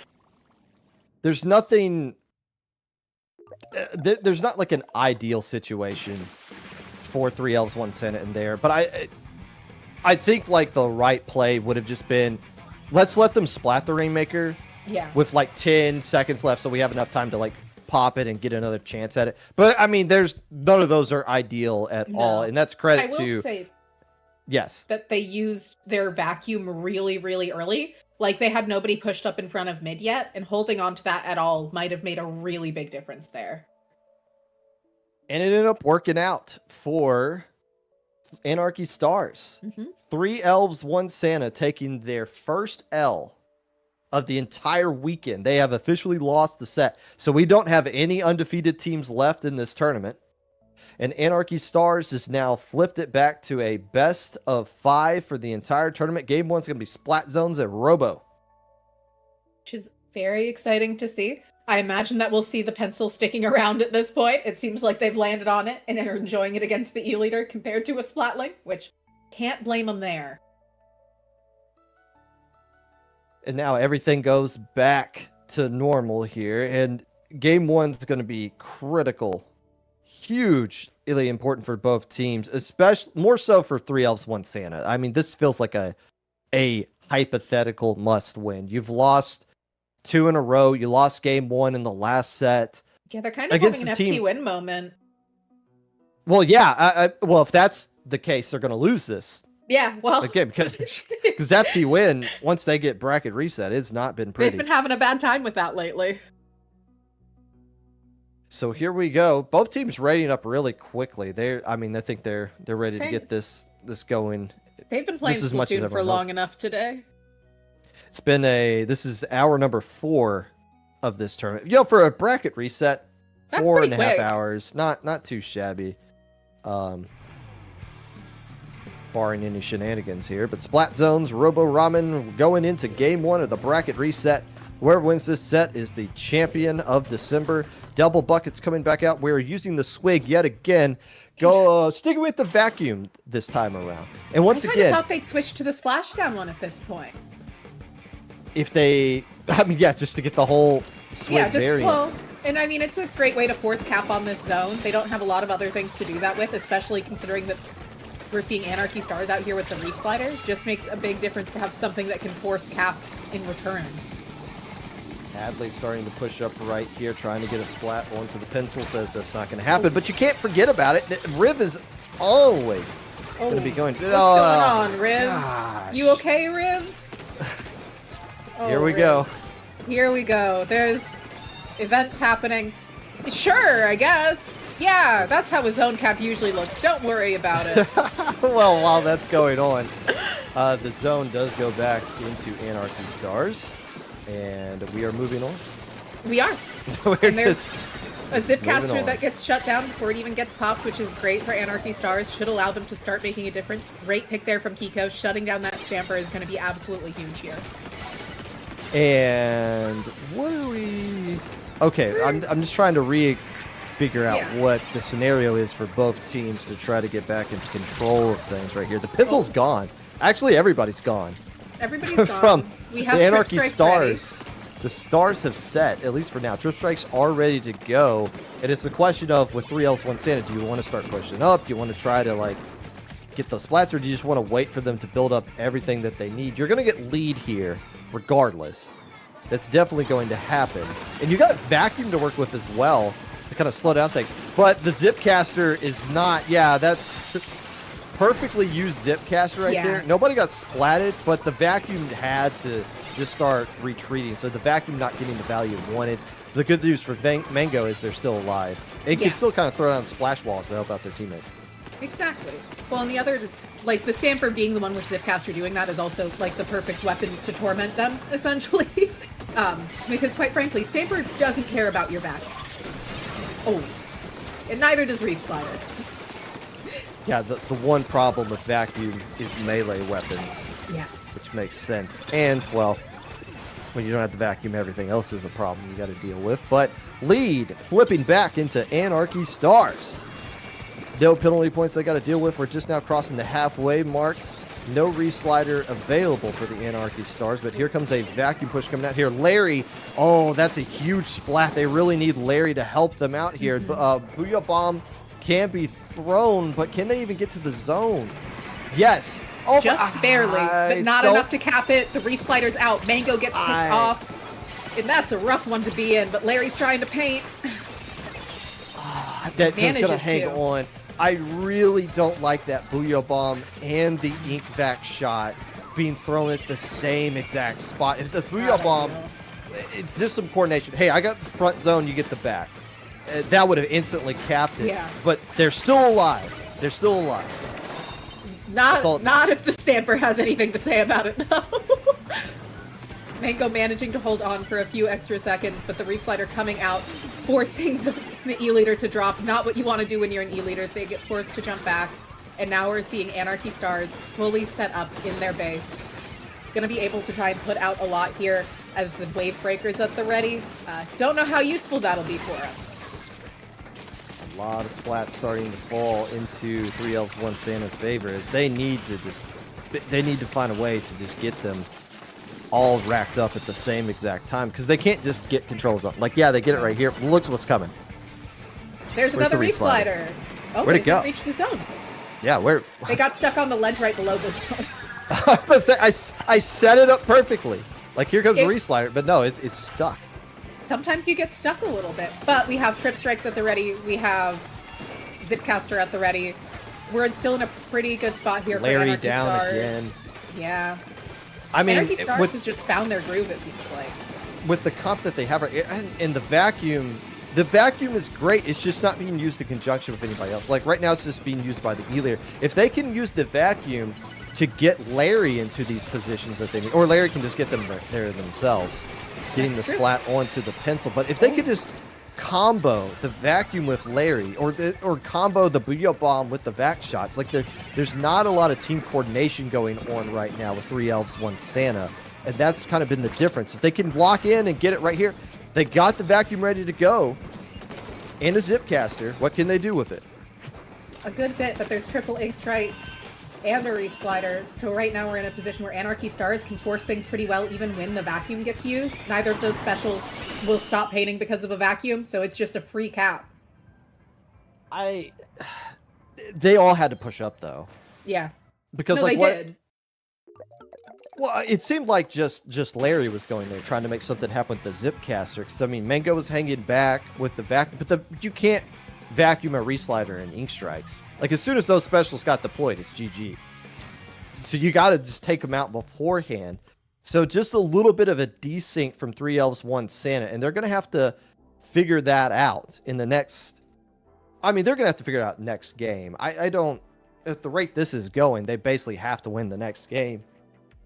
Not mathematically, but just to get some kind of momentum going to salvage what has been an Anarchy Stars dominance since they came back in from losers bracket. Yeah, Anarchy Stars really has come back with a vengeance. It seems like they got a lot better with their comps since they started today. Feels like they've gotten very comfortable playing off of each other throughout the course of the day and really focusing in on team play, which will make a big difference for them here. It should be very interesting.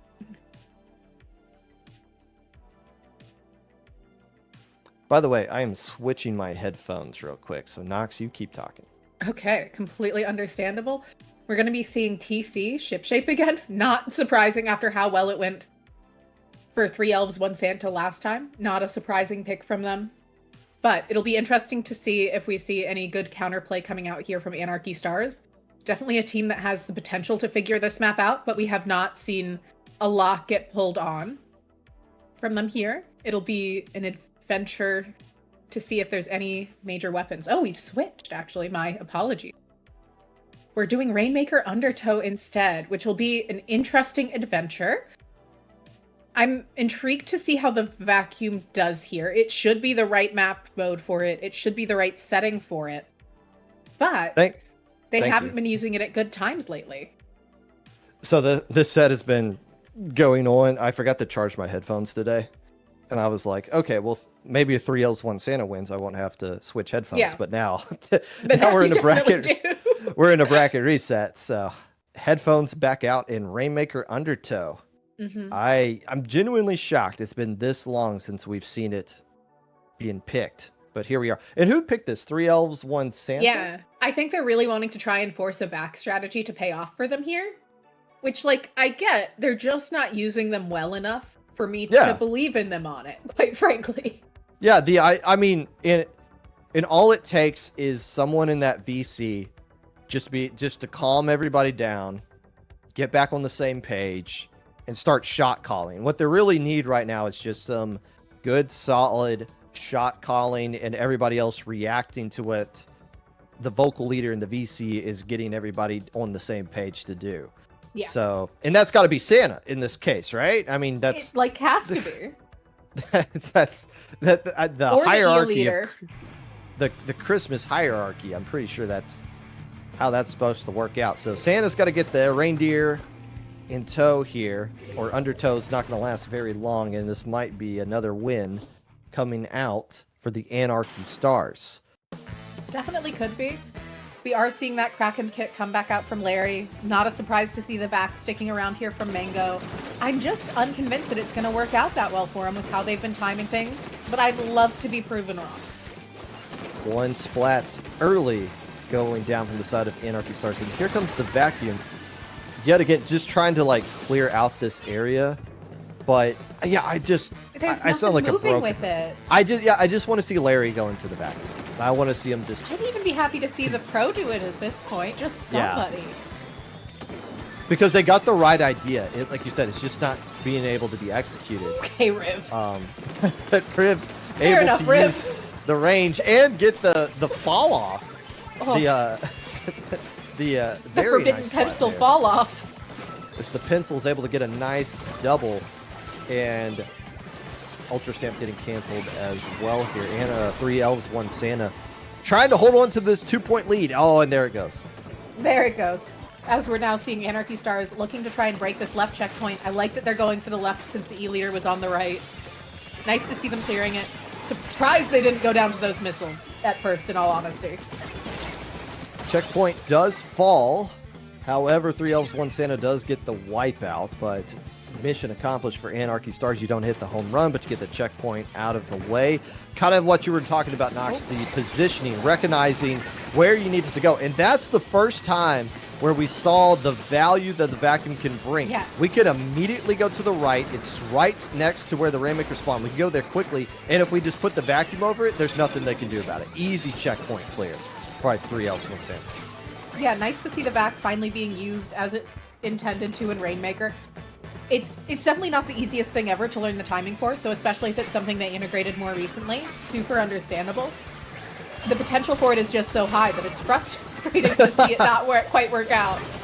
Even the Ultra Stamp cannot do anything to the Kraken, but the pin doing enough, laying down enough turf onto the ground to where they can't get lead immediately. But with the help of the vacuum yet again, they're not going to just go lead here. Oh, I would say you get points so quickly by going that way. I mean, it's heavily guarded right here, but that was just a quick little cash grab. It gets some lead and a little bit of change. But again, Nox, we're starting to see some value coming out of that vacuum, the way that they want to do it. Now can they find ways defensively to activate it as well? Definitely harder to do on defense, especially when we're seeing such great movement out of Anarchy Stars. I like that the pencil's the one that grabbed because they have enough turf from other weapons. Quick points on the board. The trip strike's doing a lot. Running towards the podium, able to get down to 8, and the wiper's right there to cause issues still, so not the position you want to be in. And this push isn't over yet either. Okay, finally the wiper kind of falls out. I don't. A double on top of that. That will end the push. And firing an angry missile spam at the wiper. But now there's such easy defense for Anarchy Stars, especially because even if there's a vacuum, the Splatana can just kind of drop on it and go, okay, and what about it? A minute 30 now left to go. Anarchy Stars still keeping the Rainmaker on the enemy side of the map. 3 elves, 1 Santa, desperate to have something to celebrate about. Even when they had that slim lead that they did, it fell so quickly and so massively. Still, plenty of time left on the clock. The Rainmaker checkpoints are clear. All it takes is a couple of wipeouts, and that's a KO in the favor of 3 elves, 1 Santa. But I don't think Anarchy Stars is going to play into that. Yeah, they lost their pin right there, but they're holding on to their other specials. They're playing to bleed time off the clock, which is what you should do if you have this big of a lead. And good Reef Slider coming out from the Dreadringer there, allowing them to play super clean-uppy, allowing them to give their Pencil time to respawn. The Trip Strikes come out, slowing everything down even more. They're going to have a cooler to keep them back on the defense here. And there's just not a lot of time left for 3 elves, 1 Santa to try and force this. So as long as Anarchy Stars doesn't, like, ridiculously overextend, they should be really comfy right now. Santa being very patient with when they want to grab the Rainmaker, waiting for Larry to get the Kraken out, but the Kraken's not going to find anybody. He's not able. Oh, it's going to be splatted too in that corner there. Yeah. Not a lot of value out of the Kraken, and that again, that's credit to Anarchy Stars not feeding into that. That's GG. I don't even know why they popped that right there, to be honest with you. Just to gloat a little, to take it to their own podium and stand on it. Surely that's what they're going to do. Yeah. Oh, they're smarter than that. They're nicer than me. I would have stood on it. Where's the Stingray? If we had... We banned those. See, Stingray being taken out of the game was a mistake. If you had Stingray, you couldn't do that. Stingray... Exactly. Stingray did nothing wrong. Stingray never did anything wrong. I don't know why everyone was so mad at her all the time. There's no reason for the most broken special ever getting taken out. Stingray, so underappreciated.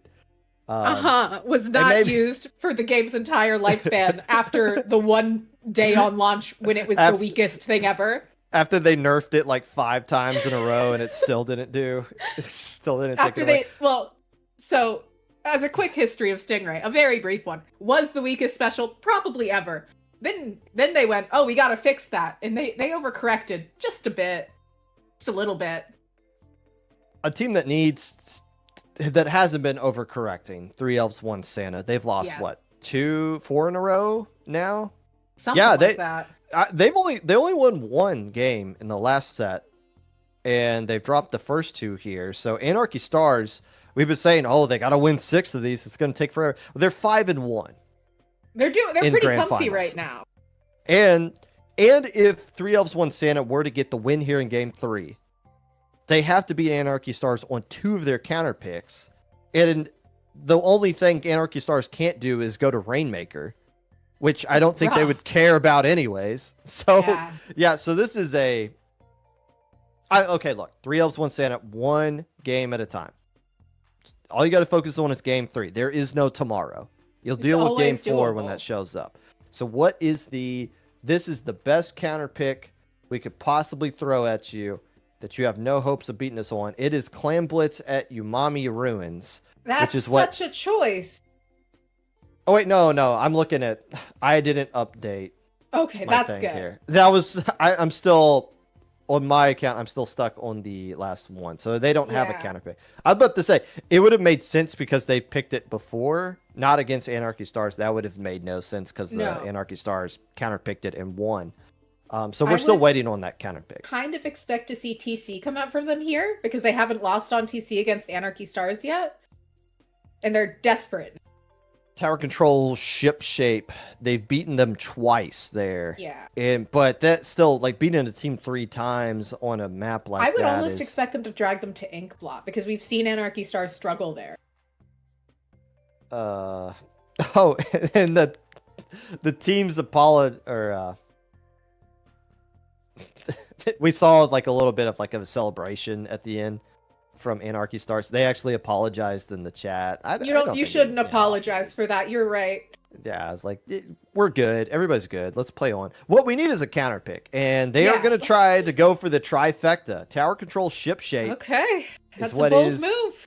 It's a very bold move. Yes, you beat them there twice, and at this point, you might not have a better card to play. To be honest, like you might not have something else to go with. It might be, look, let's get back here. Let's get another dub. Let's try to get things rolling. And see what we can do. I see no harm in this. I don't see any harm in it. I still wish they had taken advantage of a different tower control map potentially, just since we've seen the Anarchy Stars is consistently not the strongest on tower control. So I think taking them anywhere with it would have been pretty fine, and you wouldn't have been taking them to the same place 3 times where they've had time to figure out your strategy. Anarchy Stars, all 4 of their players immediately readied up. Not a single player for 3 elves 1 set has readied up in the weapon selection screen. Surely they're not going to bring big swig, but they didn't use swig here before. I don't think Mango was in before. I think you're They had right. Mango sub in at some point. You might be right here, and Mango is still in. There are 5 players on both rosters. Oh, it was Joe, Mm-hmm. I believe, who was using. They used like Tri Nouveau on this map last Yeah. time. So this is a very big change from that. So Well- maybe there's some more merit to it. It'll be an adventure either way, and we'll find out what happens. Tango de Mango. Yeah, as I look at this player's weapon pool, it is basically just Big Swig and Dynamo, so they might just be locked into it at this point. It's like, all right, let's make this work. We are pulling out an NZAP. An Inzap, and by the way, that is the Rain Big Swig. Wait, who's got the Inzap? Oh, Adley. Adley, the pro player. You're right. So they're getting rid of the missiles on Which, tower control. I don't know. I don't know if they're going to get that much benefit out of Cooler here. Well, so they don't have the Tri-Slosher that was giving them Cooler last time. So maybe they just like, look, we need Cooler for ship shape to work out. Yeah. And But they got a 3-down situation already. We're seeing Anarchy Stars quickly taking space, taking control. Riv in a great position there on that tower. Ultra Stamp coming out, causing chaos. Not going to be able to live through it, but Trip Strikes come out. The Slosher's well set up. And you're really just doing an excellent job of pushing 3 Elves 1 Santa back. But on this map, no lead is safe. if 3 Elves 1 Santa wants to win this tournament, Larry's just gonna have to lose their mind. Like we're just have to see Larry Well, they just only have take one over. Even pseudo Slayer on their comp right now. Which Yes. is an interesting choice in Splatoon 3. So here comes the Zip Cast trying to get behind the enemy lines, and Quickly he is shut going to get down. shut down by the Slosher. I mean, that's you just got to keep firing the Zipcaster and just keep trying to make something work like that. Meanwhile, on the opposite side of the map, your E-Leader is dancing away for their life. Here comes an Ultra Stamp. The tower is going to knock over the soda dispenser, but everybody's got soda in their way. Actually, perfectly dodged the soda Yes. dispenser. Nice placement by Riv there. Riv has And really this been showing their worth this tournament. frame perfect soda placement. The second checkpoint falls. Larry's going to keep them alive at least a little bit longer. This is scary, Nox. Very scary. It's very scary. Rin is doing a great job of staying alive here, allowing their Viper to get the jump in. Cooler came out there somehow. How'd that happen? Okay, Riv. Love that for you. Deeply confusing, but very respectful, and it means that we're still just seeing Anarchy Stars being able to play so aggressively. They haven't lost mid at all. And they're still finding the picks they need. Larry's coming out, though, and manages to find Riven. That's a wipeout. That's all you need to do. That's all the This map. Zipcaster needs to do. At least just get a splat with that. I mean, in the position you're in, you're going to have to get more than just that, but that's still better than what they have been getting, which is just straight up canceled. Yeah. So, value being pulled away, attention being pulled away by the tower. Here comes Adley in a 1v1. Inzap, I don't care what I got. Pro, Inzap, I'm winning this fight. I'm going to start pushing up with the rest of my teammates, and we're going to take a stab at this second checkpoint. Pencil gone. Adley might be the player who's, like, flipped the switch here. You know, as much as we all like to talk about how Zap doesn't get picks that easily, it really does. It's not like a 52 gal, but it's not a junior. To put this in perspective, Zap is fully capable of existing on its own. It's why it's one of the supports we always see coming back. It's really consistent, it's really flexible, it can pick its own fights if it needs to. So it's great to see Adley having that success. The reason Inzap gets the fighting stigma that it does is just because we're comparing it to everything else that's just better. But to your point, that doesn't mean that it's bad. It's just in a 1v1 scenario, there's just better options. But if you need to have Soda, if you want to be able to have a suction bomb that you can throw at the tower to slow it down, you're just going to make do with it. And Adley's been doing a fantastic job doing everything they can. Oh. The best little elf that ever was Yes. is Adley right now. Yeah, well, and part of the reason NZAP also has that reputation, in my opinion, is because it always has a valuable special. You need it to get it special. You can't just go run at things with NZAP. It's nice after you get the special, too, and Cooler's great for that. But Adley still gets picked off there. Mango can't find a way to move forward. There's not a lot of time left. But we don't have a GG special online for Anarchy Stars. So that's a solid start for 3 Elves, 1 Santa to try and make something happen here in this last little bit of the game. Oh, that's a huge splat right there. I was about to say, the problem that 3 Elves, 1 Santa is facing is that the pencil is just not being moved. And the E-leader said, to hell with that. You're going all the way back to your spawn. Now Larry starts to push up along this left side. Has to get the splat right here. Uses the Zipcaster to try to make it happen. Does, but now stuck in this awkward side. Can they get back to the rest of their teammates in time? Adley's going to get taken care of. The tower. Here comes the Ink Strikes on top of it as well. Larry can't get back to their teammates in time. Anarchy Stars. 5 in a row. The second place team from last month, no longer the bridesmaid. They're the bride this time around. Really impressive to see. They definitely went, you can't beat us on the same map 3 times. We can't allow for that, actually. And look, if they had more time to make a counter pick, maybe they go with something different. And yes, it's really difficult to beat a team on the same exact stage and mode over and over and over again. But you've lost 4 in a row at that point. Yeah. Just like, look, let's just throw this out here as a comfort pick to see if it works out. And I mean, at some point, you just got to take your hat off and say, GG's, Anarchy Stars. They played really well. They did.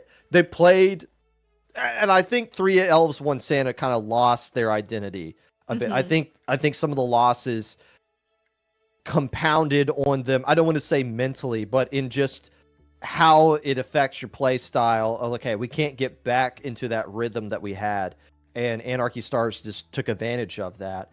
Yeah. And it's not often. I don't have the stat on my hand, and it's going to take me forever to find it, but I know this to be true. Teams that win or that finish second place in low ink historically do not good the next month of low ink. I think it's only happened 5 or 6 times in low ink's 7-year history where the team that I guess finished, there have been 7 years of it. that the team that finished in second place won the tournament the next month. It only happened once during the day 1 era, just to give you a sense of how rare that this is. So Anarchy Stars, hats off to them. Played great. And had to do it from the loser side bracket. That's also a rare thing to see somebody win Yes. from loser side. Anarchy Stars are your champs for December. How about that? They beat Santa. They did in December. How's Santa going to deliver Christmas presents now? Actually, were we rooting for the wrong team? Were we supposed to be rooting for 3 elves, 1 Santa? No, Did surely we- not. How could did we we- be wrong? I did we just screw this up as a community? I think we did the possible. wrong thing. We've gone too far. We have. Oh boy. All right, are we we're done here. Yeah. Is beta done? I'm going to check that real quick. It is.